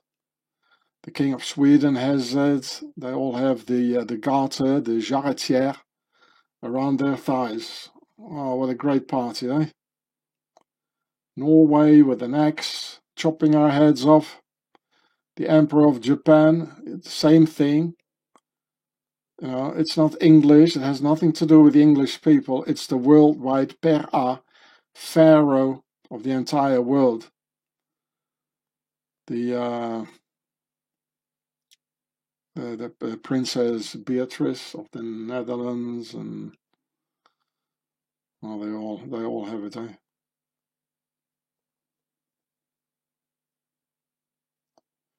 This is the new world order, and it is global. So people who talk about globalists, globalist. Well, these are the globalists. You see, this is global. I could analyze all the coat of arms for you, but that will take too much time, Here, look, there's the Olympic Games in it. They are masters. They got the gold medal in the Olympic Games of lying. Eh? I can tell you that. They won the Olympic Games of lies. It's all they can do. And here, the Nazi Templar castle of Schaumburg, of the noble house of zu Waldeck und Pyrmont, with a Freemason New World Order checkerboard configuration in the courtyard of the castle. So this is the castle who got of the very powerful family zu Waldeck und Pyrmont, who had this SS general, the butcher of Buchenwald, and murdering the normal German people of the SA Sturmabteilung, nationalists, who just wanted to have peace and enough food for their kids. He helped murdering them all. And this was his castle, and this family got married into the House of Orange, and giving birth now to the King of Orange with his garter lace and everything. Very powerful people. Well, there you go, Schaumburg Castle in Wikipedia, of the family Waldeck and Pyrmont. Here is the SS Prince Josias, belonged to him, and it's in the Rhineland Palatinate, from the Palatines. Now, you remember what I told you? Who was from the Palatines? Whose ancestry? Well, Obama. It's next to Swaziland. It's on the Rhine. You just have to take a boat from Basel, and you get in the Palatines. And also Donald Trump from his father's side. From his mother's side, he is of Scottish and Nordic royals, related to the house of, to the Queen of Denmark and to the King of Norway. I already made a film about that. So since we're at it, I'll show you the this video here. Here it is, the title, also on YouTube. And this is one of the several videos I did on Trump's royal ancestry and showing his genealogical bloodline ties. And look, he's throwing the same Masonic hand signs as Mr. Hitler himself. It's all the same bunch. It's very complicated and not very easy to understand, people. Because in the internal pharaonic wars of their nobility, there are not just the two obvious parties of royalists and republicans, or old world order vertical rule versus new world order horizontal rule, but there is also a third power who won it all. The third aristocratic power is the union of both republicans and royalists into the constitutional monarchies. And as neither the old world order royalists nor the new world order republicans wanted this union, they decided to make an old world order, a new world order alliance between the old world order royalists in Germany and the new world order Swiss Templar republicans in order to avoid this union of the United Kingdoms. The old world order royals in Germany wanted their monarchy and no union. And the Swiss New World Order Republican Templars wanted to keep their system and no union either. So basically, the enemies became forced to be friends in order to keep each one their own system in place and avoiding the UK union of both. And in this terrible internal war of our masters, there was lots of betrayal and flipping sides, like Prince Bernhard, one day being in the SS, chatting with Hitler and killing nationalist Germans, and the next day he was flying a Spitfire in the RAF 322 Skull and Bones Squadron. Or like Hitler himself, one day pretending to be for the German people and their original German nationalist workers, and the next day he was for the monarchy, killing all the real German nationalists. And in the end, every military decision Hitler took was in favor of the Allies, as his Dunkirk decision or at Stalingrad. So, who was he really, this Hitler?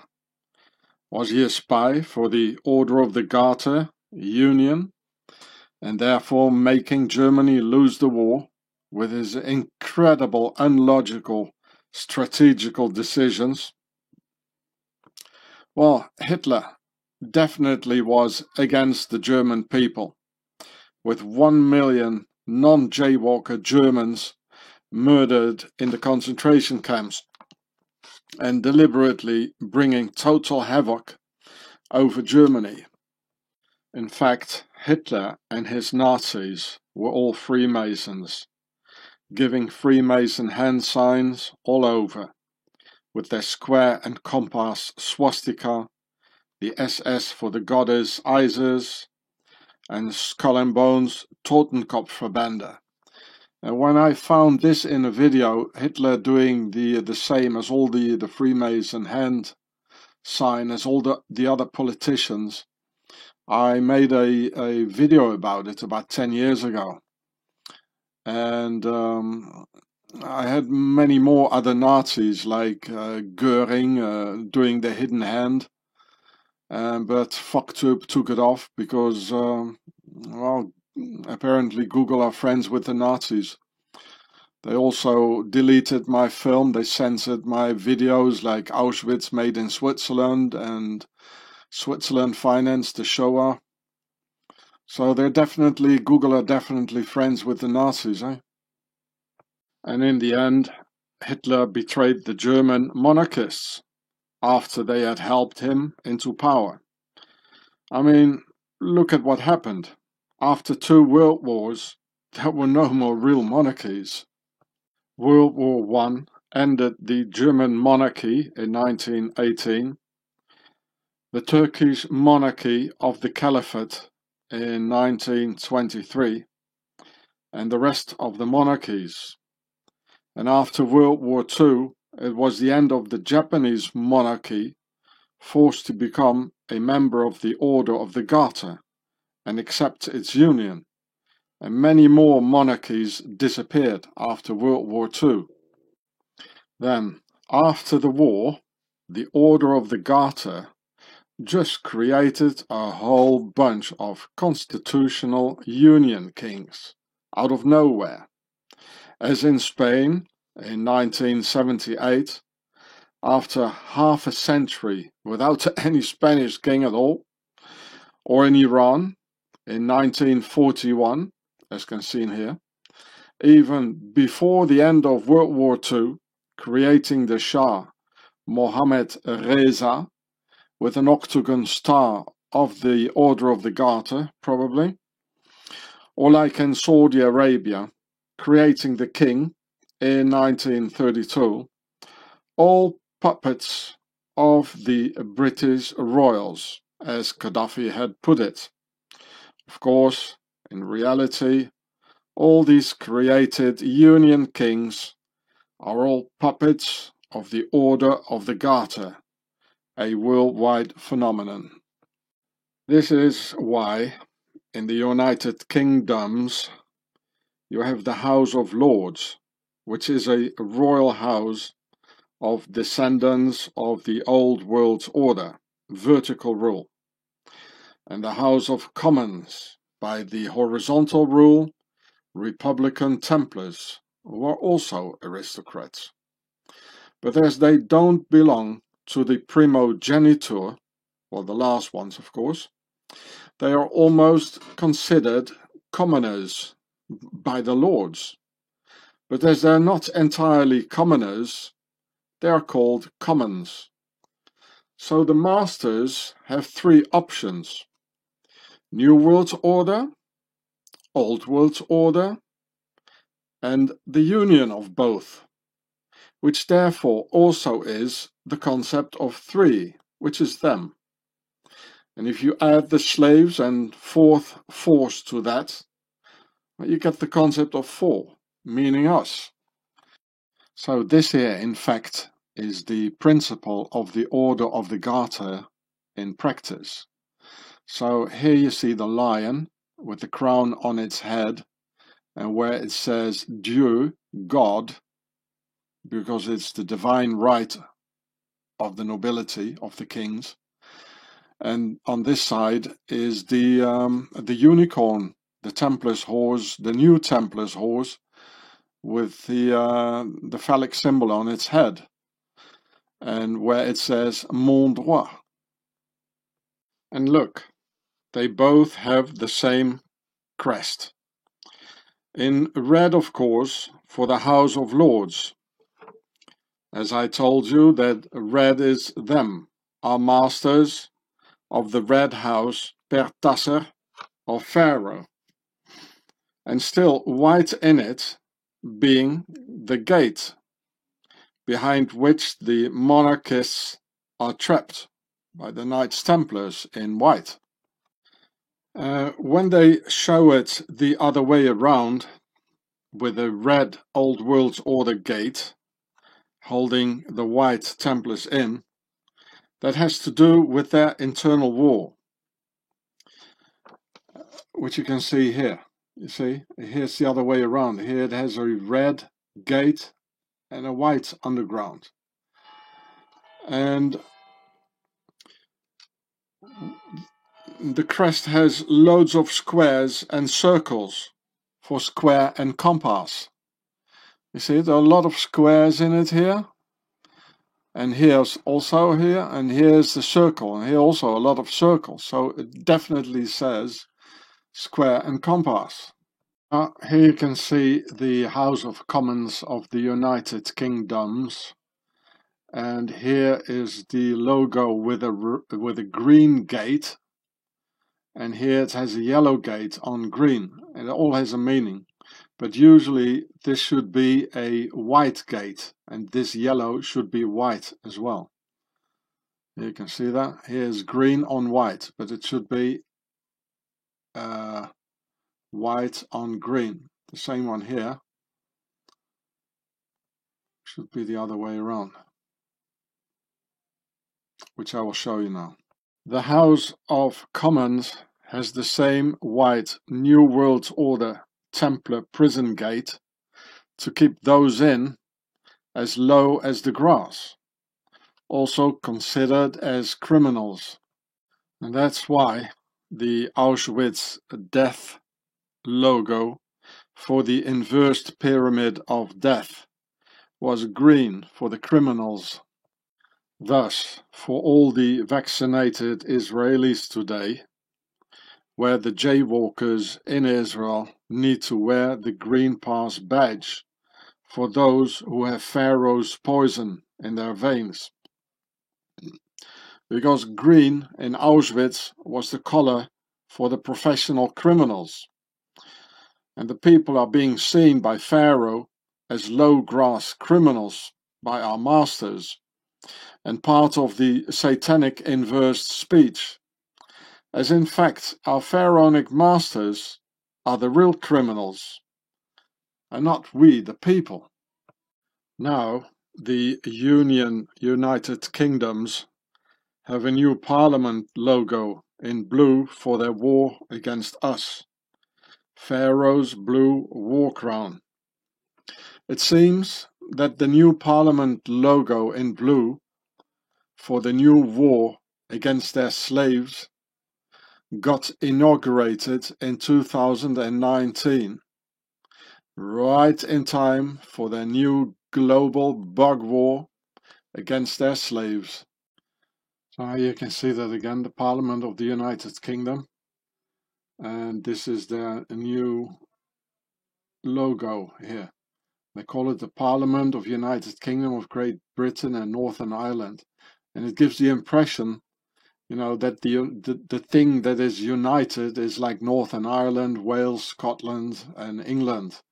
But no, I can assure you it's not at all that. It's the union of the old world order and the new world order. They don't care at all about us or about Northern Ireland or Scotland, you know. They only put them in it, you know. So here you can see it, a lot of squares, a lot of circles for the square and compass. And they changed this here. Before they were circles, and now they put like, you know, like this in it. And of course the Templars cross, and then the fleur de lis, another Templars cross, you know, for the United Kingdoms. And the new logo of the UK Parliament of our masters, these masters, they call it the portcullis, a French word by the nobility, of course, meaning a medieval fall gate to keep the people out, or to keep us in, maybe, like locked inside, or the current return of the new concentration camps to force Pharaoh's poison into your veins. Here it says portcullis, from the old French portcullis. Well, I never heard the name. I never heard the word. And you can see it. It's the same as the UK Parliament. You know, it looks like a guillotine. A guillotine. You know, if you're not quick enough, it chops your head off. It's the same with the traffic lights. Red, for the old world order, means stop. We, the nobility of the Red House per Tasser, order you. And for us Pharaoh's slaves, the concept of four, square, and base of the pyramid, where the green grass used to grow. And when the light turns green, okay, you slaves, you're set free. Go into the green grass, you sheeple, and eat that green stuff. All of this is part of the hidden hand of Freemasonry. Pharaoh's internal war between the Old World Order, New World Order, and the Union World Order, leading to 2 world wars with millions dead, in which also my grandfather died in 1942, being an officer in the British Naval Intelligence, and now me setting things straight for the tragic loss of Grandpa dying for nothing. Therefore, in nobility's internal war, the New World Order and Union World Order, Freemasons started to murder the Old World Order monarchists who were still left, like Empress Sissi just before World War I, murdered in Swaziland, in 1898 by an Italian anarchist under Freemason control, who was living in Switzerland.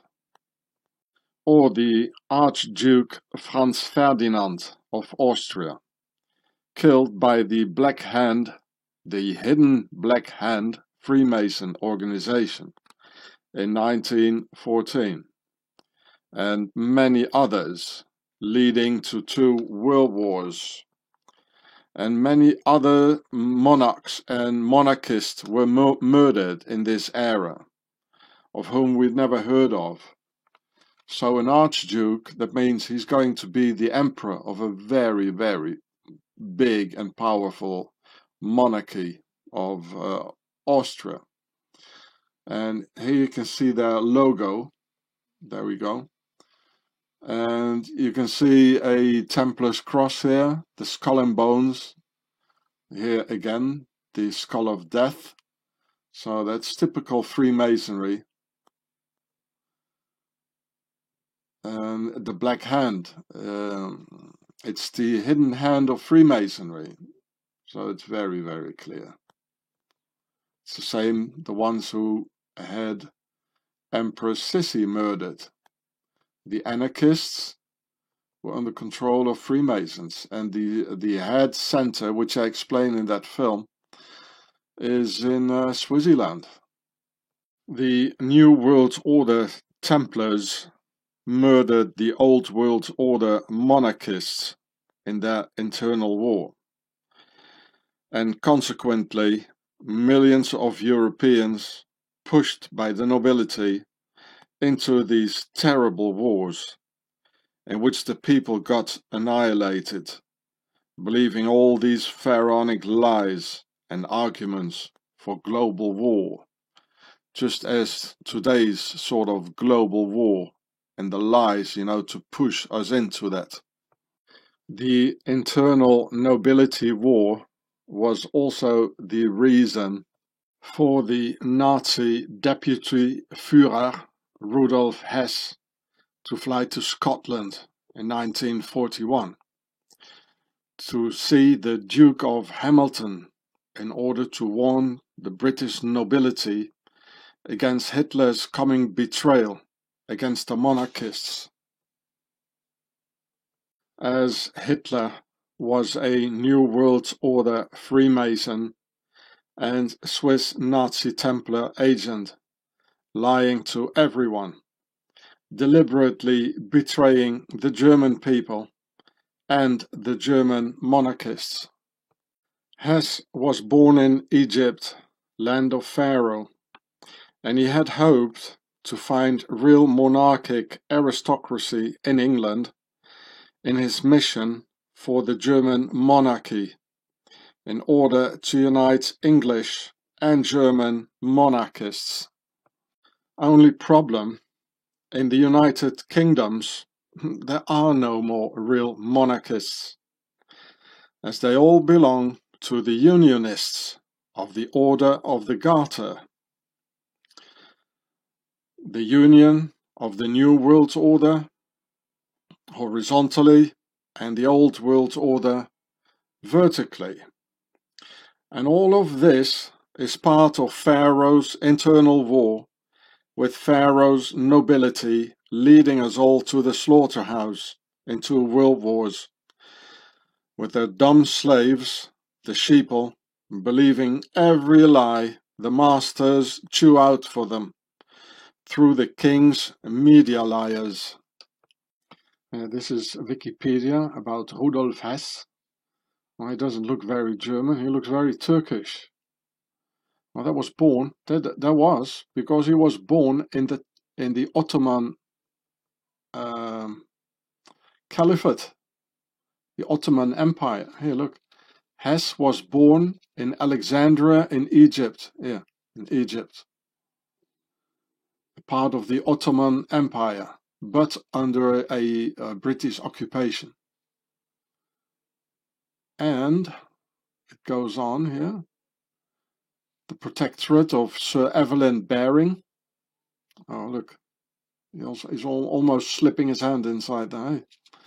and he went and studied in Neuchâtel in Switzerland, there, next to where Ian Fleming was in Lausanne.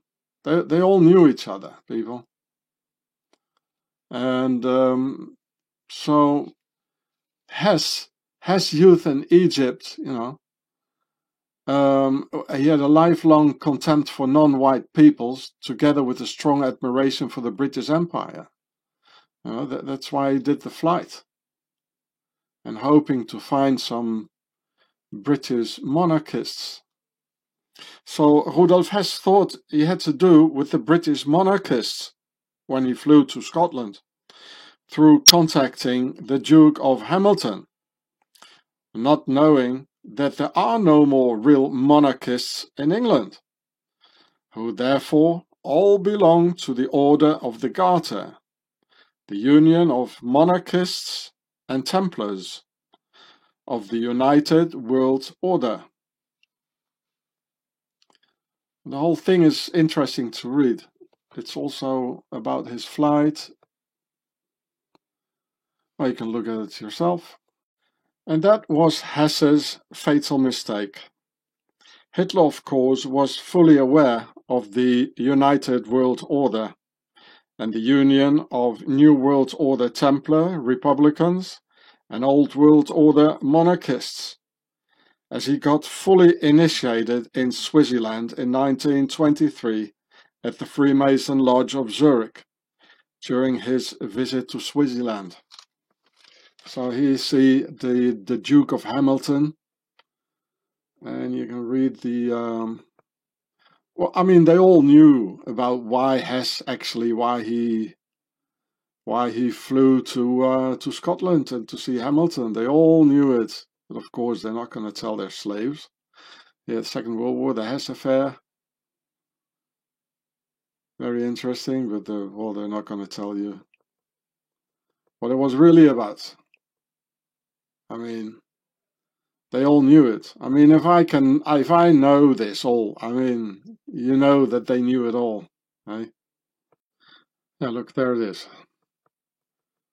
So that's the big mistake Hess made, eh? Look, scroll it all down.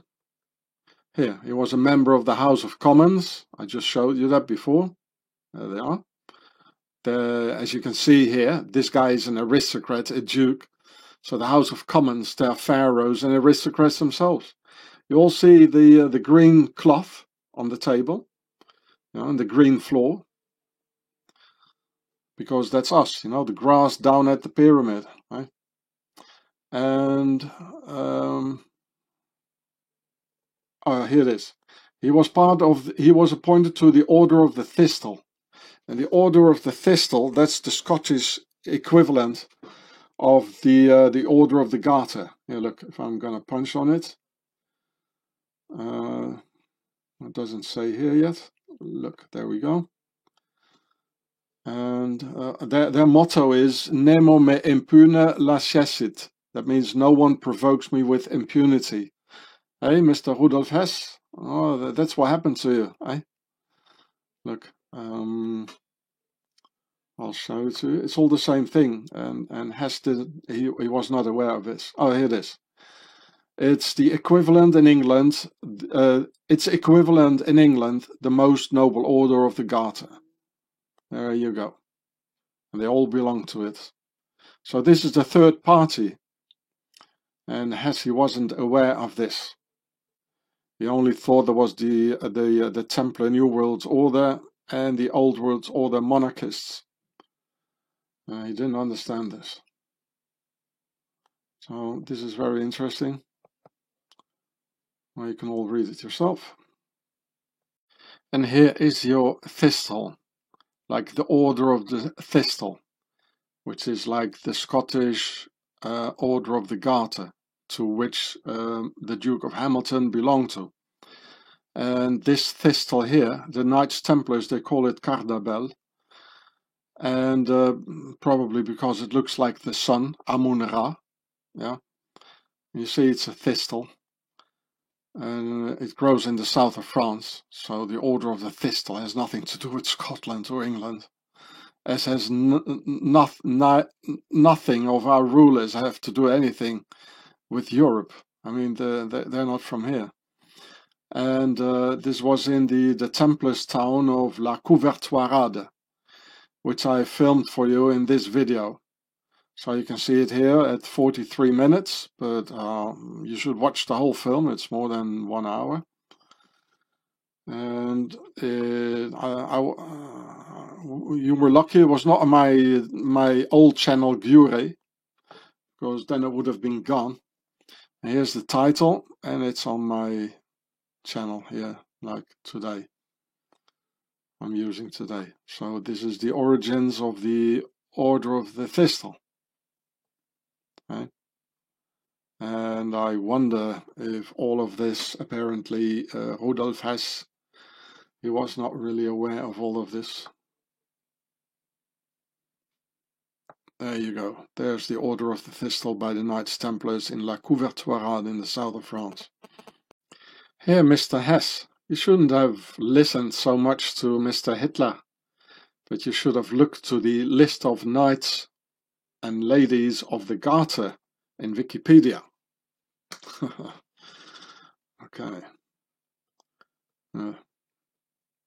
Look at yourself, read all the names. Maybe you recognize your neighbor. Well, this is a long time ago, so let's, scroll forwards because it's going to take ages. This is the time of the Knights Templars here, and when it was all that coat of arms,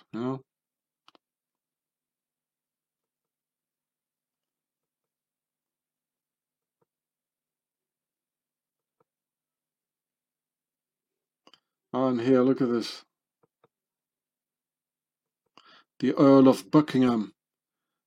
I recently saw this video, like in the evening, to relax. And the thing Lara Croft, two parts of it, one with Angelina Jolie and the other one with another one. And it talks about she is the daughter of the Earl of Buckingham, eh? It's all related to the Order of the Garter. That's why they made that video, Lara Croft. So, well, let's not do it too quick then, because it's interesting. Devereux. They use that name a lot in videos. It's always some secret spy of Devereux. I don't know in which video I saw it. Somerset. There's Seth in it, and Sumeria. Seth, the Lord of Darkness of Pharaoh. La vache, it means the cow in English. Now, why does it show 3 lions, eh? His name is a cow. Well, here, the Prince of Wales. This is going to take ages, eh? Beaufort, it means strong and beautiful and strong. Beaufort. Already the King of Portugal, well, of course, you know them. I mean, the Templar fleet went to Portugal, like Templar castles of, I forgot the name, already in 1400.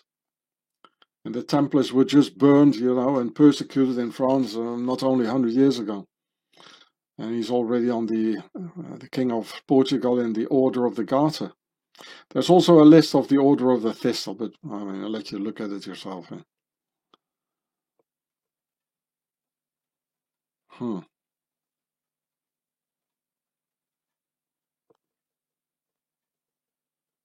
Talbot, like the French car. There was a French car, like in the 80s, Talbot. It didn't last very long because, it already fell apart if you looked at it. So the Baron wasn't too pleased with the car, you might say. Robespierre, very French. It's all French anyway, like Stafford, all even those names, it's all French, The Duke of Burgundy, yeah. Well, Burgundy was always together with the English. You know, that's why we have the Joan of Arc story. So it's just quite clear that the Duke of Burgundy is in the Order of the Garter.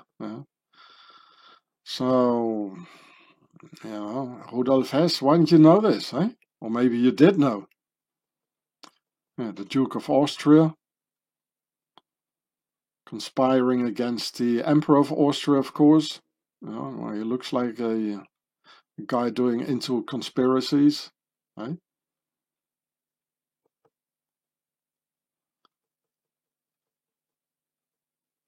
Avranches in France, with a Spanish name.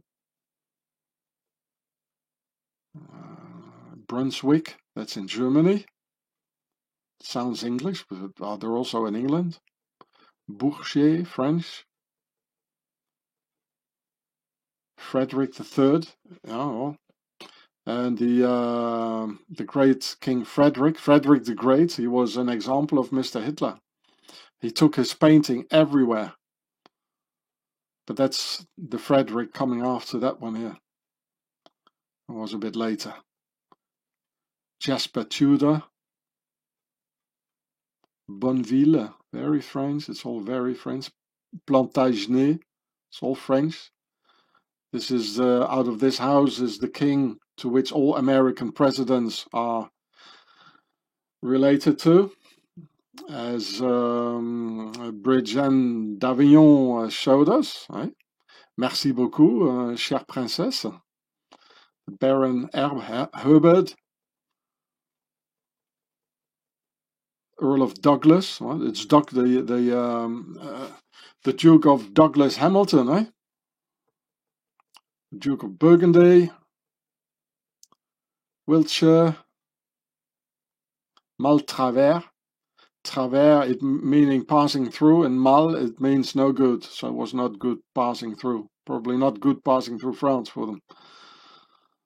The Duke of Urbino, Northumberland, Dorset, Seth again, you know, Seth. The Aragon and Castile, you know, the King Ferdinand. The Duke of Modena in Italy. You know, it's a worldwide conspiracy against the nobility. You know. And it all started right after the French nobility, the real French king. He decimated the Templars, but only by, you know, like 325 who got arrested, and tens of thousands they made it to Switzerland. And the Earl of Oxford, and then it took a couple of years, and they were in England. You know, like founding the Order of the Garter. Baron Strange. Oh, hear, how strange you are, I'd say. Prince of Wales, Devon, Calabria. Oh, look, the King of Denmark, Sweden, and Norway. This is Mr. Trump's ancestry. I showed you that in the film. It's all. So Trump is very 100% sure he's in the Order of the Garter. Didn't you see the you know, the garter around his leg, you know?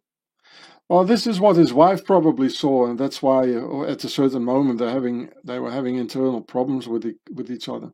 So, hello, darling. What is that on your upper thigh?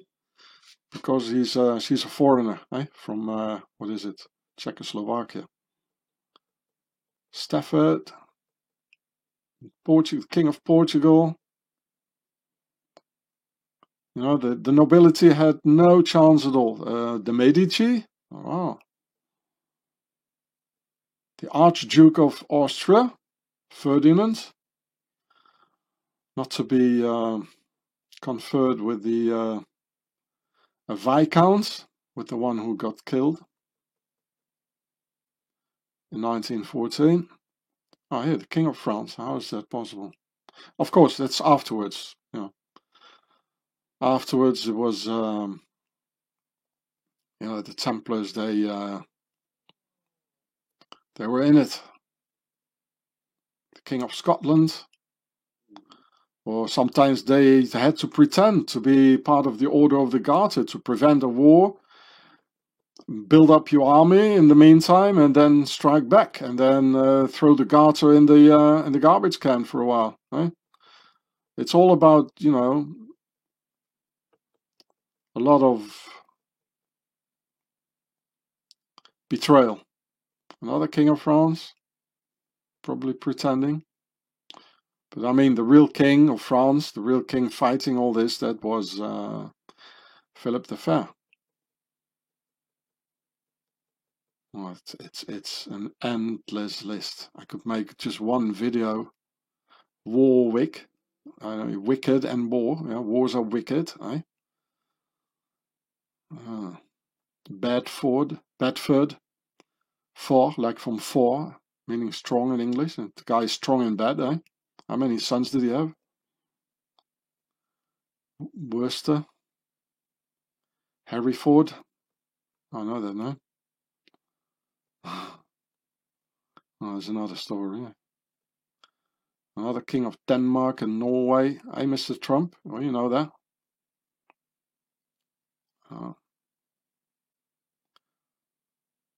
Screwbury. The Earl of Screwbury. Oh, they really screwed us big time, eh? Oh, the Duke of Württemberg. That's in southern Germany, where they have a Swiss dialect called Alemannisch. Earl of Henry Lee. Some more barons. Bolton. Another king of all the kings of Norway. They were early in it, eh? Montgomery. Hey, you remember the general? Oh, it's all the same lineage. Maurice de Nassau, the Prince of Orange, yeah? Later Prince of Orange, the House of Orange. Of course, they married into the British. Well, they took over the British monarchy, you know. Yeah, the Viscount of Villiers, like the French politician Philippe de Villiers. Oh, here we are. James Hamilton, Marquess of Hamilton, already. So he has an ancestor in the Order of the Garter. Yeah. Hey, Mr. Rudolf Hess. Centuries ago, the family of Hamilton, they were in the Order of the Garter. Hey, better should have flown somewhere else. Maybe America. Hey. King of Sweden, Prince of Orange. So here it says, you know, the Order of the Garter around it every time. Oh, this is endless. What's this? Elector Palatine? What the Palatines, eh? That's again. Morton, mort, it means death in French. Of the Rhine, Rupert, the Prince of the Rhine, Orange, again. House of Orange. Buckingham, Lara Croft is there again. Montrose, that means the Mountain of the Rose. William III, House of Orange. Oh yeah, I think that guy, he married into the house of the German SS prince. Comte de Granville, Oxford, Denmark, Sweden, Saxony, Lauderdale, Bedford, Mulgrave, Richmond. It's from Riche Emont, a rich mountain, you know, had a castle on the mountain, very rich.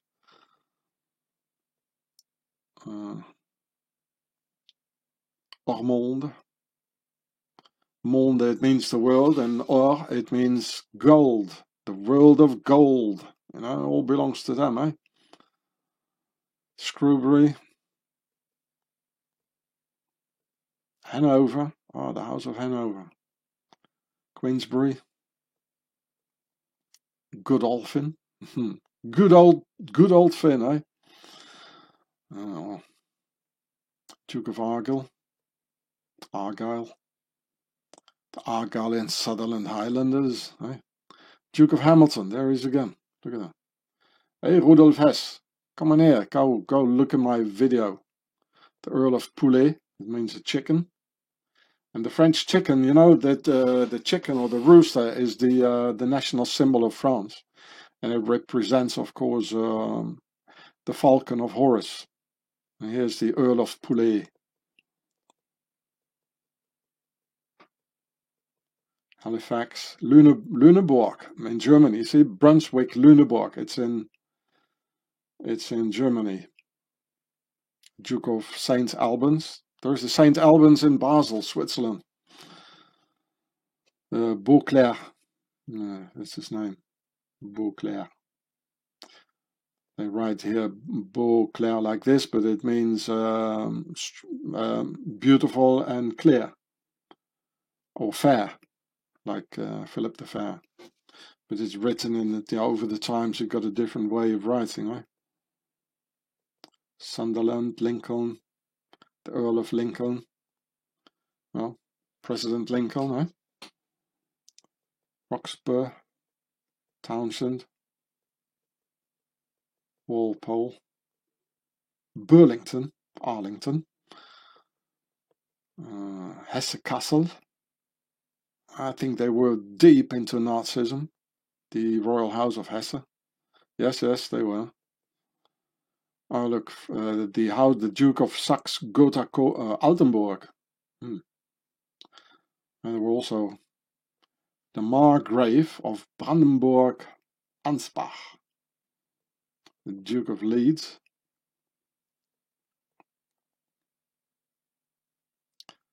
Cardigan, Devonshire,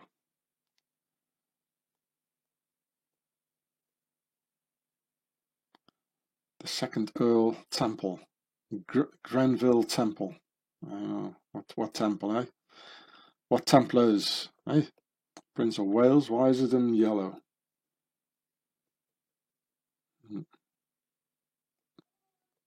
Oh, this is taking ages, eh? Sorry for this, people, but it is important. Are there all Germans here? He became, the German princes. They became the Duke of Cambridge. Later, the Duke of Sussex, Prince Augustus Frederick. All these Germans, they became Duke of Kent and Duke of Cumberland. Oh man, Hesse Kassel again. The Marquess of Buckingham, Lara Croft. La Ra, Amun Ra, Croft, like craft, witchcraft. The Croft of Ra, so to speak. Another German. The yellow ones are probably they were French, and the pink ones or whatever, orange. They were originally Germans and becoming English.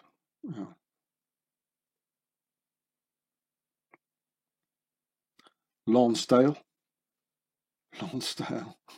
like the Nazi T-shirts. Well, it's all by them, eh? The Nazis are the Nazi Templars, so the house, the royal, the Order of the Garter. It's the union with the Templars, so that's why Lonsdale, eh? It all belongs to our masters, and they just, they try people to fight each other. The Lonsdale T-shirt guys against the other ones, and so another color it's another nation here. King of France, the Emperor of Russia, Nicholas I. Well, of course, because how was that again? Yeah, he was he's related to King Victoria.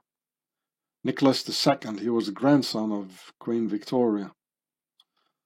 So he was married with a daughter of Queen Victoria, probably. Saxe-Meiningen, King of Württemberg.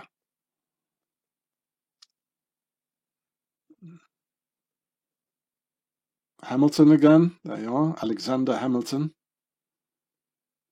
with a horse.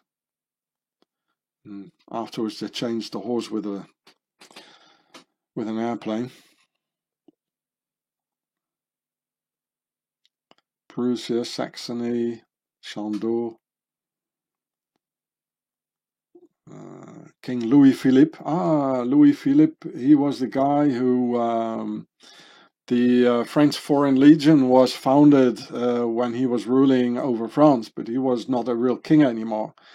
There was already a constitutional monarchy. That's why he's here in the Order of the Guards. And he lived for about 20 years in Switzerland, or even more. And the first commander, there was Colonel von Stoffel, the first commander of the French Foreign Legion. He was Swiss, because the Swiss, they were the mercenaries under Knights Templars. And that's where it all comes from. It all comes back to the base. It's all being related back to the base of it all. Fitzwilliam, Londonderry, eh? You Irish, you think you rule over your own, you just lose your energy over Protestantism against Catholics, against the Catholics, just a loss of energy. Look, even the Turk, the Ottoman Empire, he's in the Order of the Garter. So all your Muslims, you're all being betrayed. This was the Caliphate. So the Emirate now in Afghanistan, be aware.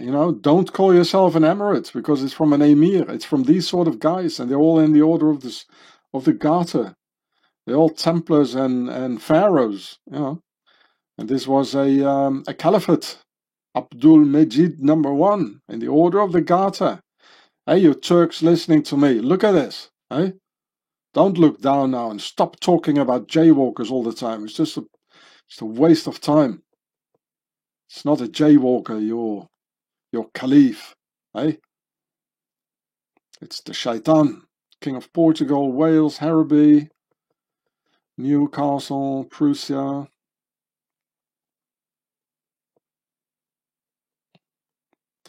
Yeah, Newcastle, that's Chinese. It means a castle and a new one. I can translate all these names, eh? Look at that. Meccaburg.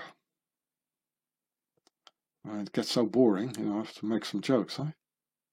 Oh, look, the Earl of Spencer, Lady Diana. There you go. Order of the Garter.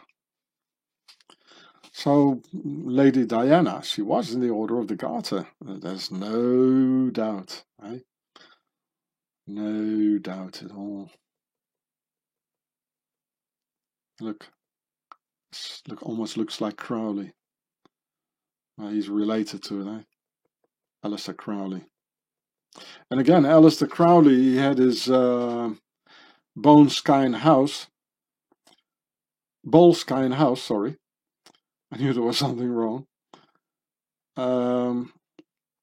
Right at the Earl de Grey State, right? Like the video, and the guy and the complete family they murdered. Yeah, so he had the Boleskine House, which burned down at exactly the same day at the winter solstice, December 21st, 2015, when I had to leave Switzerland. I never went back. And since the time, he went there. He had his villa, the Boleskine House, at the lake of Loch Ness. Do I say this right? You Scottish? Loch Ness, eh? And since the moment he was there, people started to see a monster in the lake. Because apparently there is a tunnel and a gate to hell in that house, and which burned down at the same day when I left Switzerland. And even the fire department, they couldn't extinguish the fire. King of England, Prussia, of Greece. See, Hellenes. It's Hellas. It means Greece.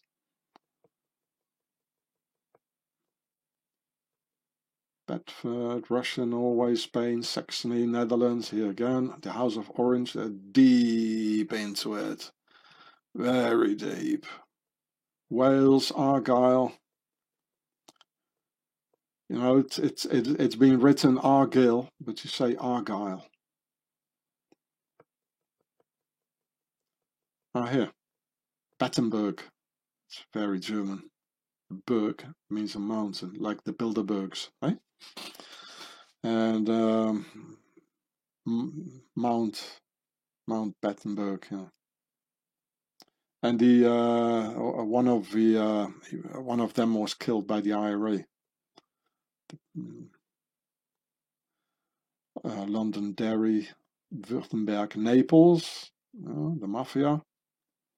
Mafia is also, it's completely royal, it's aristocratic, against the people of Italy, doing, you know, dealing in prostitutes and stealing our money, killing people, drugs, poisoning our youth with drugs, you know. The mafia, it's like in Russia. Vorzagonia in Russia. They have an octagon symbol. What do you know, eh? Portugal, Denmark. Well, he looks like his hat's like the Argyll and Sutherland Highlanders. Eh? Duke of Portland, Roberts.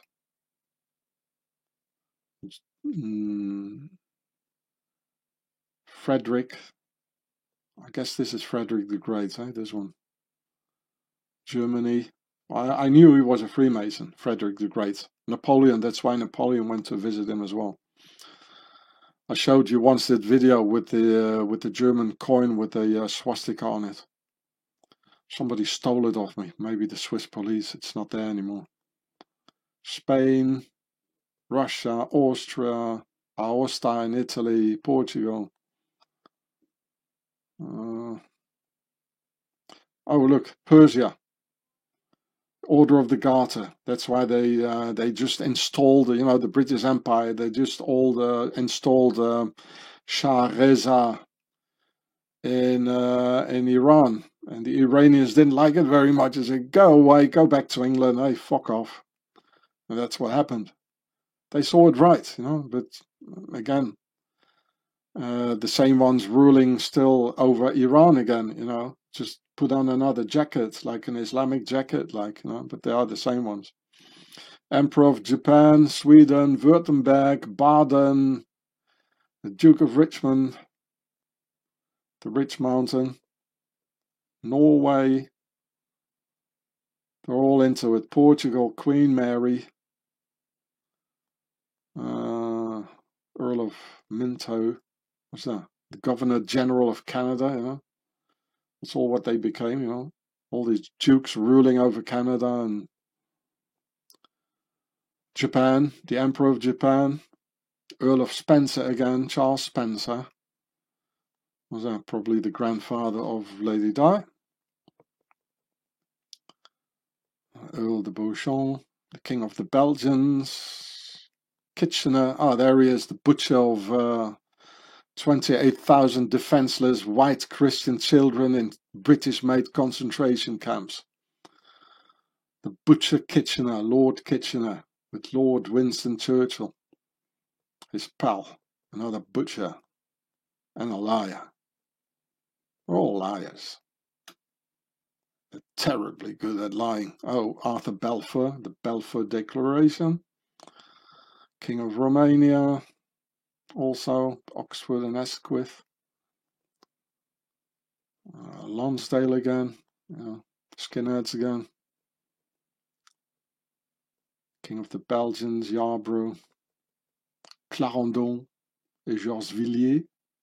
Oh, he became the Governor General of South Africa. That's why I heard the name somewhere.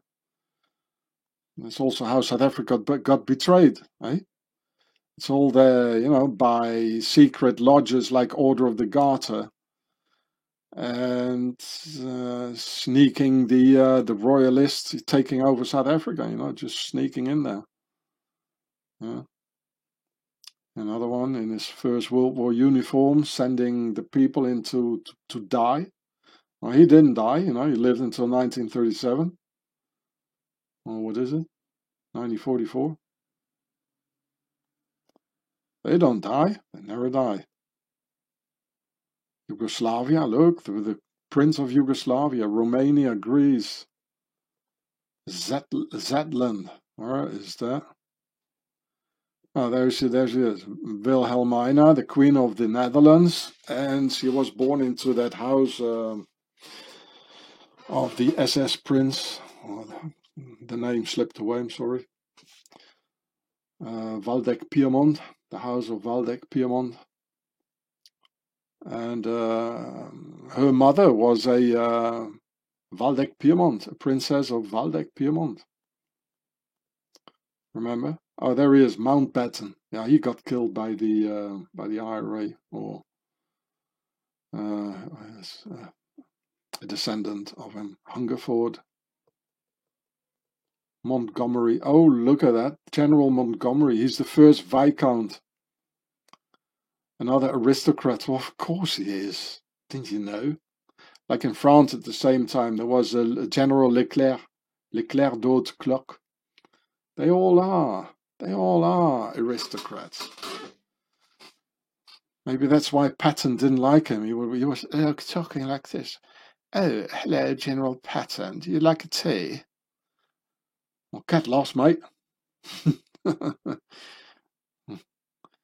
No, I don't drink tea. Give me a coffee.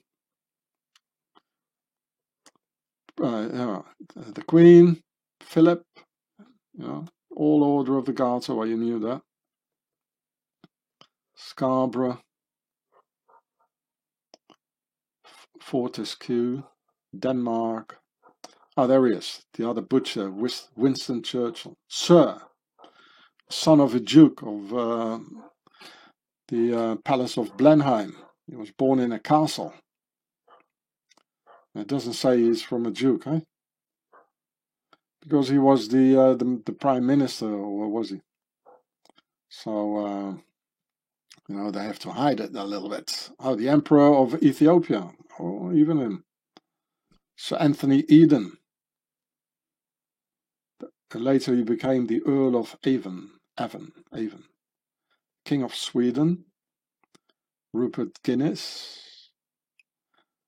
Ah, the Queen Juliana, also, and of the House of Waldeck. Charles, of course. King of Norway. Belgians, Greece.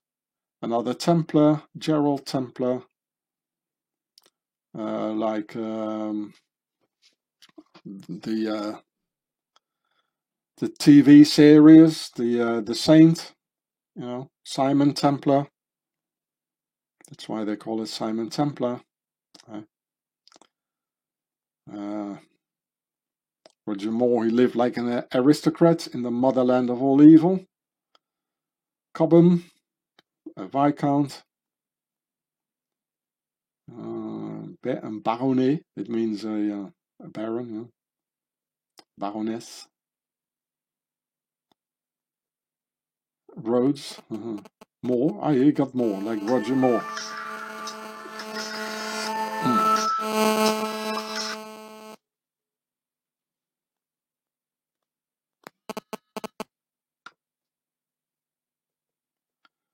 Sorry about that. Some more dukes, barons, Denmark. Ah, look, Sweden. 19. Ah, he's dead. Ah, that was a funny bloke as well. He couldn't even write his own name, I heard. Completely illiterate. Duke of Kent. King of Spain. Oh, there he is. Oh, that's the former one. Another Queen of Orange. Baron. Ridley Scott. Another princess. Oh, we've done it now. Oh, you got Maggie, Margaret Thatcher. Of course, she's in the Order of the Garter. They're all aristocrats. You don't become the Prime Minister of England if you're not in the Order of the Garter. It's as simple as that, eh? the Emperor of Japan, another baron. I should read this as well, but that will take too long. Eh? Norway, Ogilvy, more barons. Yeah, look at the Harry Potter parties. Yeah, Duke of York and West Wales, Wessex, Maltravers. The defense. I should have, former director of MI5, a baroness. Too bad I haven't looked at the right signs. I'm sorry about that. You can look at it again yourself and make a video about it. Lord Lieutenant, a Lord Lieutenant of Greater London, and the Lord Mayor of London, Sir David Brewer. King of Spain. There he is in his Tsar, the Tsar, Zarzuela Castle. A Lord Lieutenant of Hampshire. What is that? Lady.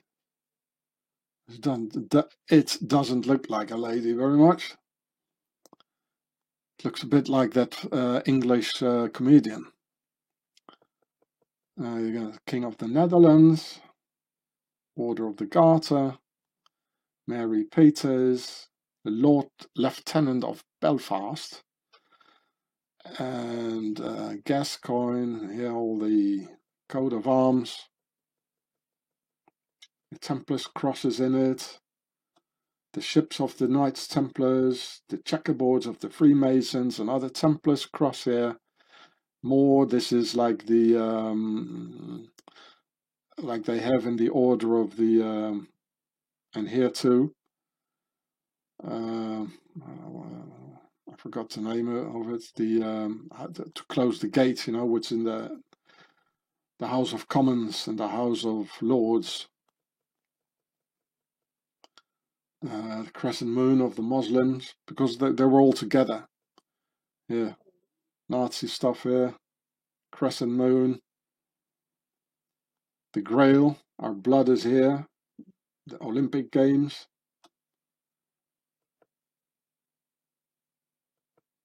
Wow. Remember what I filmed for you here on the Royal Astrid Hotel, behind the King's summer residence in Belgium, by the Belgian Royal House of Gotha-Coburg, openly advertising their program of the future of the human race to all the noble guests in that aristocratic hotel, Queen Astrid, another monarch murdered by the Masons just before World War II, also in Swaziland, as usual, where she got accidented, just like Lady Spencer. The total reset by Pharaoh, openly presented to their per a big house community, says in English, so not even in Flemish or in French, in English, how it will be illegal to possess land for us, the slaves, and how our cities will get entirely destroyed together with our memories of who we once were and where we came from. I quote from the royal text, "It will be illegal to own the land, and our cities will be folded back into the sand." You can read with me here. "And they will not even remember how we once held the world in our hands, and how we crushed it like a bird in our hands." They will crush the bird which stands for our freedom and liberty, and make total AI, artificial intelligence, transhumanist robot zombie slaves out of us, who will remember nothing. That's why there is no more head here in their agenda, what I filmed for you. And they're gonna make a reset memory and erase erase our memory by the help of this poison in our veins. So I made this video for you and put some music in it. Tragic music, because it is tragic. I made it in 2018. Fight now or perish all. And in this video I show one more time that terrible text, which is the truth. They are gonna do it. They're already doing it now. What's going on now. And I already filmed that in 2018. So I quote one more time from the royal text.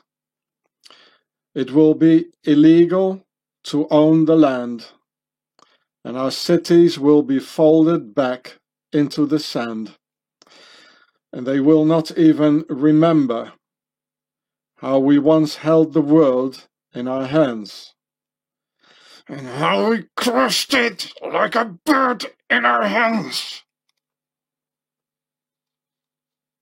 So you better bury into the earth the books and the CDs with my videos and from others into the ground now, and make caches for our children to find in the world after the reset. There was a comment under my Order of the Garter film that said, if you hear those British noblemen talk, it seems like they're drunk, the awkward way they pronounce words.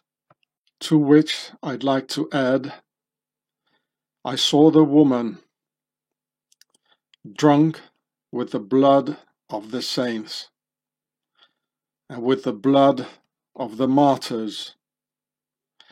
Yes, Pharaoh's nobility are drunk with our blood due to their endless crimes against humanity. Let's storm the castle. Let's storm the castle. Let's storm the castle.